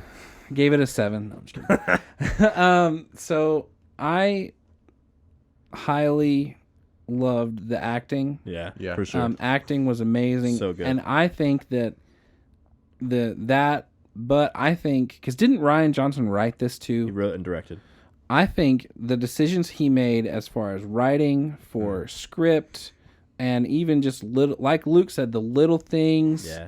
And then his directorial ideas, things, thoughts like that, just overtook everything else, and I didn't really care. But at the same time, you're talking about the little things. Like, I loved how at the very beginning of the movie, it's talking something about how it's like the detectives are talking to each other or something or other, and they're kind of telling you the backstory on Harlan, how he's like wrote all these books, and you see like all these little set pieces in the house, and it's like all these really creepy, weird, like, but things you would see in a murder mystery guy's house. I really appreciated a lot of those things. Well, and I love the trap window. I love the door that looks like a wall that you open and go upstairs. Like, there's just some really cool things about the house. A lot of those little things like that. Yep. The big random, the knife wheel. The knife thing's awesome. Yeah. And how it was like pointing at like who's ever literally right to their head, whoever's sitting there. So I think that's what set it over the top. I loved a lot of I can't really think of any times where I was like, man, that looked bad or it was poorly done or things like that. I can't think of a very particular moment. But, I mean, I even loved scenes like the car chase where she's driving her little beat-up whatever car and they're, like, following right behind them. And they're like, pull over. And he, like, pulls up next to him. And he's like trying to call her on the phone. She's like, I don't know. Yeah. The comedy, I think, is so well done. Because in a serious movie, you throw comedy in there, it either tanks the movie or turns it into a comedy. Right. And I wouldn't call this a comedy. Not at all. But the comedy balances the movie. Makes it, It's very Marvel. Great. Because, I mean, and like the scenes where Harlan or Ransom first shows up and they're just all just bashing him and he's just sitting there just laughing and cheesing it and he starts going off on like you're crap, and I'm just dude, that is so funny. And I think part of it was because it was Chris Evans and things like that. But dude, just things like that, I was like, so you gave it a what? 10? I gave it a 10. So 50 second time ever on the show. Yeah. And they both were me. And neither of us have ever given a 50? I've never given a 50. I do want to point out one more cinematic element thing. Yeah. This doesn't count towards score or anything, but so if if you buy the Blu-ray of the DVD, It shows. and Yeah. it has the knife thing on the back. If you take that off and flip it around, put the knives on the front, it points straight to Chris Evans. Yeah. Yeah, it's crazy. That's cool. So, okay, before I watched this movie, I saw like somebody doing that on Instagram, and I wrote right past it. I was like, no, I don't want to see it. But yeah, I saw somebody doing that. And I was like, cool. that's really cool. That is cool. Total score, well, 50 out of 50. I gave it a 38 out of 50. I'm sitting at a 40. Nice. Solid 40. Nice. I like this movie a lot. I was a huge fan in the theater, and It was a fun theater movie. I think For I sure. heard that a lot. People say this is one of the most Super fun theater movies. yeah, I'm sad you didn't get to watch it in the theater. Yeah, I wish I It would was have a seen. lot of fun in the theater. Yeah. It was one of my favorite movies of 2019 for sure. That's my first meta question. Actually, is this a top 5 2019 movie for you? Oh yeah. It's got to be for Paul. I mean, he gave it 50. I mean, I can't remember what my top 5 2019. I think my top one was Joker. I don't know. I probably should have given Joker a 50 out of 50 if I'm being honest with myself. I really enjoyed that movie a lot. But yeah, I think this movie, it's I'd really have to think about it and watch this movie again. But yeah, it's in the list for sure. This would be an honorable mention for me. Looking back at my list, I'm like, my top 5 is still pretty solid, I think. I mean, mine was something like Joker, Once Upon a Time in Hollywood. I think 1917 was probably in there. Come on, guys, where's your Ad Astra at? Jesus. I still haven't I seen still that haven't seen yet. that either. Brad Pitt. Top 5 movies Tommy Lee of Jones. 2019. Endgame, Rise of Skywalker. Number 3. Knives Out. Wow, I did not realize I had it that high. I had liked this movie a lot. You had Richard Jewell at 5. Bro, I liked Richard Jewell. Quit pooping on Richard Jewell. That's a good movie. Man. dude. Just because I didn't like Once Upon a Time in Hollywood as much as you guys did. Come on. Joker's number 4. Come on, respect. Respect. I think I know where your next question's going, and I think it's going to obviously be a yes. Because your next question is going to be, is it a top 25? Oh, it's not on here. But Is yeah, it a top go 25? For me, it will be. I mean, it's Well, going to be like, top 10 for you, right? I mean, 50 out of 50. How many 50s you got? Where did you put A Quiet 2. Place? It's like 5, 6, 7s. Or, yeah, it's in 10. So Knives Out's top 10? Probably. Top 10 of all time. Probably. Shoot. I'm curious, like, what you bump out now? Yeah. Top 25 for you? No. Top 50? No. It's for me, it's in that Man. second tier. That's where I'd put it. Yeah. I bumped out just the bottom. My 25 is Spider-Verse. Oh my gosh, no. Isn't that crazy? You insert one movie and you kick out like a really good movie. Like, I would have that's to really think that's about how it, competitive but- the top No. 25. Bill and Ted's Excellent Adventures Oh not my even on my gosh. list anymore.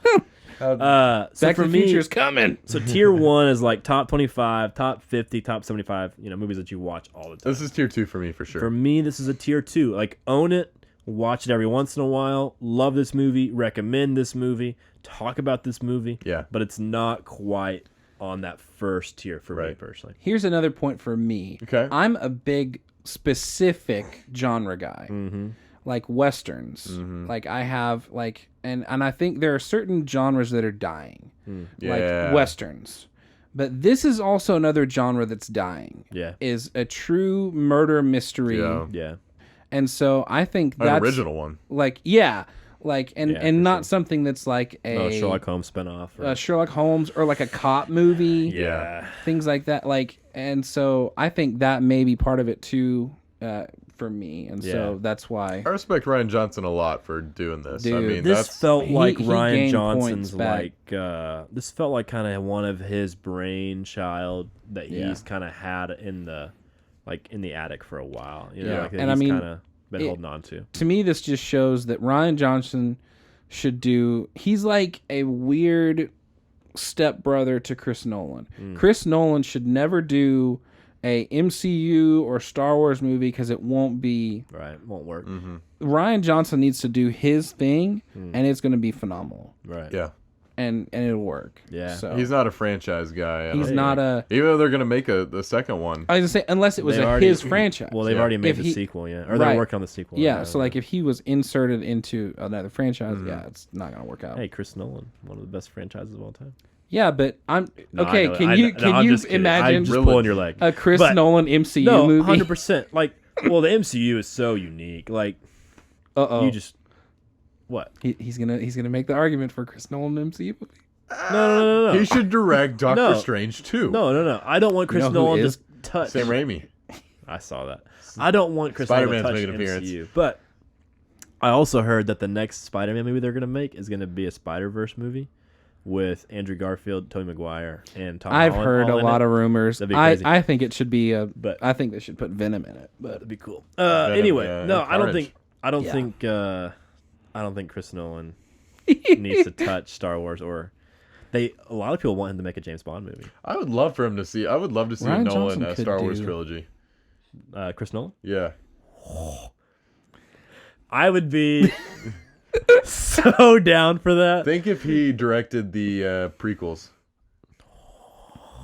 Bro, you give Chris Nolan Obi-Wan Kenobi and just say, let's see what happens. That'd be amazing. Listen. No, I think I am the Senate. Rian Johnson for me is like you said, very niche director. he's like a method actor. Yeah, he's a niche Yeah. director. He's got his little niche and he just needs to kind of keep writing movies that are unique but still in that same mold. Tarantino, Yeah. Nolan, Yeah. Villanueva kind of is like that. He makes the same types of movies. They're just different like genres. Blade I Runner guess. and Sicario are pretty different, I'd say. Yeah, but the style is the same. Yeah. I don't know. Anyway, They all have their style. yeah. Anyway, we're way off topic, but top 3. My next meta question: top 3 Daniel Craig movie of all time. Well, yeah. If we're clumping all of the James Bond, name another movie he's done other than James Bond in this. Girl with the Dragon Tattoo. Oh. Episode 7. Huh? Oh my God. He was a stormtrooper. I love that scene. It's funny. He was good at the Girl with the Dragon. Forgot he was in that movie. I have not seen that movie before. Dude, it's Dang, he was really it's good at weird. No, I Yeah. figured we would all say yes to the top 3 Daniel Craig movie because, like, literally, like you said, I mean, he's Oh yeah. This will He- be 3 he's or just- 4 for me. Yeah. he's in Cowboys and Aliens, wasn't he? That Yeah, he movie was. was rough. Him and Harrison I Ford. never saw that movie, but That it movie looks was so bad. rough. I only like that Olivia movie because Wilde. Olivia Wilde is in that movie. Chris Oh. Evans. Dang. I watched Olivia Wilde's first directed movie this weekend. I forgot. Oh, Booksmart? Booksmart. I watched Booksmart. Did you like it? I did. Have you seen it? No. I Have want you to. seen it? No. Okay, so it was good. It was. I want to watch It it. wasn't like anything crazy. I think like a lot of people made it out to be. It was good. It was good for a directorial view. The story was good. The main characters were good. Sorry, I had to throw that in there. I watched Booksmart. No, that's good. My next medic Top 3 question- Chris Evans movie? Chris Evans movie. Yeah. Probably Endgame- not. Endgame's I'm gonna better. say no. I'm going to say probably not because, I mean, okay, so another movie that he's in that I actually really like his role, Before we go. haven't seen that one, Oh, okay. is called The Losers. It's another, like, comic, like, mini, like, I know what you're talking about. Yeah. little story, Mhm. but Snowpiercer. Snowpiercer is another good one, but Losers, he's just kind of like the goofy like sidekick of like this group of little mercenaries. He's funny. This is definitely not top 3 Chris Evans for me. Fantastic Four. Fantastic Four, I liked him. What do you think of his career moving forward? I'm excited. I think he's got a big career ahead of There's him. a TV show coming on Apple TV soon. Oh, really? Yeah. He's going to be on a show. I can't Dude, remember the that name would of be it. good. But That'd yeah, be I very just saw a good. preview today. I think he's got a big career ahead of him. Well, he's not super young anymore either. He's 35, 40. He's getting close to 40, I think. I still think he's got a. My for last sure. question: on a scale of 1 to 10, how excited are you for a sequel of this movie? As long as it's just Daniel Craig on So- a different case, then Yeah. I am excited for it. If it has anything to do with these same characters, I would not be excited. Agreed. So okay, I totally agree with you. Let's say it's just Daniel Craig, totally different case, unrelated, not a single person in the movie is similar but him. Yep. What would you give it? 1 out of 10. How would you say? How excited would you be? Be like an 8. Yeah. 8, 9, 10. Yeah, I 12. would be. Yeah, 15. I'd be pretty excited. I loved his character. I thought he was super interesting. I don't even know how to say his name. Benedict Cucumberpatch. Daniel Craig. They Daniel kept Craig. saying his name, and I was like, Yeah, What? hold on. I've got it pulled up. Bonsoir. Benoit Blanc. Benoit Blanc. That's Benoit what it is. Blanc. That's so Louisiana. Oh, very.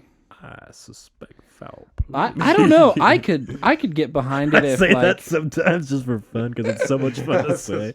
That was in the trailer for like 6 months leading up to the movie. I was like, that is such a cool like I suspect. Oh my gosh! But anyway, I could get behind it if Anna de Armas was in this movie too, as like almost like a John Watson character. yeah, like a weird sidekick. Because I like, mean, she's not a nurse. She's literally just like Dr. Watson. She was in the medical field, but she retires and. I mean, she's it definitely felt like there were some Holmes Watson scenes, What- even though she was covering her tracks. He calls her the Watson, right? Oh yeah, And he says the game is afoot. yeah. Which classic Sherlock Holmes line. Did you get any relationship vibes between the two? No. Like dating stuff. Yeah. No. No. I didn't either. I waited for that to happen, but it didn't happen, and No. didn't bother me. I'm glad it didn't. I figured it would happen with Chris Evans and her. Yeah. It made more sense like when they're at the diner and stuff. Yeah, yeah. He's like, I love you and all that. Here's some beans. I love you. I was surprised it didn't happen at the end. A little, I but mean, I mean, There's there was no There's time. not an organic way to do it. Yeah. Yeah. That's all I got for meta questions. by the way, we're in love. Right. What do you guys think? Any other thoughts? I'm trying to think of anything real quick. Funniest scene in the movie? For me, it was the donut hole. Funniest scene in the Had to movie. be the donut hole scene. Oh my gosh, I was rolling. It was Chris Evans when he's sitting down like eating the crackers. He's telling everyone to eat. Oh yeah, Dude, even though I knew it was coming, I laughed hard when the will scene. I was right there with Chris Evans thinking that was just hilarious. Yep. that they To kept see- saying there's something wrong. This can't be right. To just because he kept going and kept saying, "All right, the house, the book, the production, or the company, and all this stuff. yeah. I leave to this. And then just like their reactions, and I was just laughing. It was great. Even though, again, I knew it was gonna be her. Right. But I just was like, this is hilarious. It's not really a comedic moment, Yeah, it just felt. but dude, I was dying. That's funny. Is that our lasting thoughts on I it? think that's all I got. Next week we're doing World War Z. World War Z. World War Z. Yes. Brad With Pitt. all this In honor crazy of- corona pandemic, I think we should just watch all like on our way to this movie. We need to each watch like I Am Legend, I am and 100% watching Contagion, I Am Legend this week. and Book I of watched Eli. Dawn of the Dead. Book of Eli. I'm for sure watching I Am Legend this week because I Am Legend, the first 5 minutes starts with the lady trying to like cure cancer. Yeah. And you're like, oh my gosh, that's Yeah. what's happening right now. So yeah, World War Z. That came out in 2015, 14, something like that. Something. Love It me wasn't some- too long ago, love but me it was some long No. enough. Pitt. How do you watch this? Is it just rent? Gotta rent it. Is Oh, it how do you watch is it this? on one of the streaming services? Well, with the TV, obviously. Well, okay. I'm trying to With tell the our TV, trying to tell our obviously. listeners who don't want to I spend don't money know. how to watch it. 2013 when it came out, and I'll tell you what streaming services it is on. I don't think it's on any of them. Hold on. I don't think it is Hold either. on. I think It's you're gonna have to Hulu rent. if you have a subscription. There we go. Then you have to rent it Amazon Prime for $8. Oh my gosh! Shoot. Sling TV, Who Dude, has they that? are jacking these prices Dude. up on these movies I'm right telling you, now. Redbox, $1.50, baby. That's where I'm headed. Redbox been jacking this stuff up too. Hey, I'm all about every the like Redbox. 2 years. It's like here's 25 cents more. Hey, and that's it's better like- than $7. Then for you forget one to view. return it for a week, and Oh, you're that's your $50 fault. in That's debt, your and then. fault. That's your fault. I own the movie. Rookie I'm mistake. good. I haven't rented a Redbox Rookie in mistake. years. Oh, I hit the Redbox up once a month. It's been once a month. golly. That's how I got Knives Out. That's how you're going to get coronavirus, Cost too. me $1. What? Everyone's in there I licking told the you. DVDs. I told you my CC story, didn't I? yeah, you did. Yeah. I'm not Yeah. worried. I am not worried. I Oh went to Taco my Bell today and CC's last week. I'm not worried. You at didn't go all. in Taco Bell, though. No, it was a drive-through. Okay. But the guy touched my food and I ate my food. Well, yeah, I was going to say, I've ordered a bunch of stuff, too. Man, and who I'm- cares? yeah. Anyway. Anyways, I don't watch wanna be World War Z, insensitive. and we'll see you guys next time.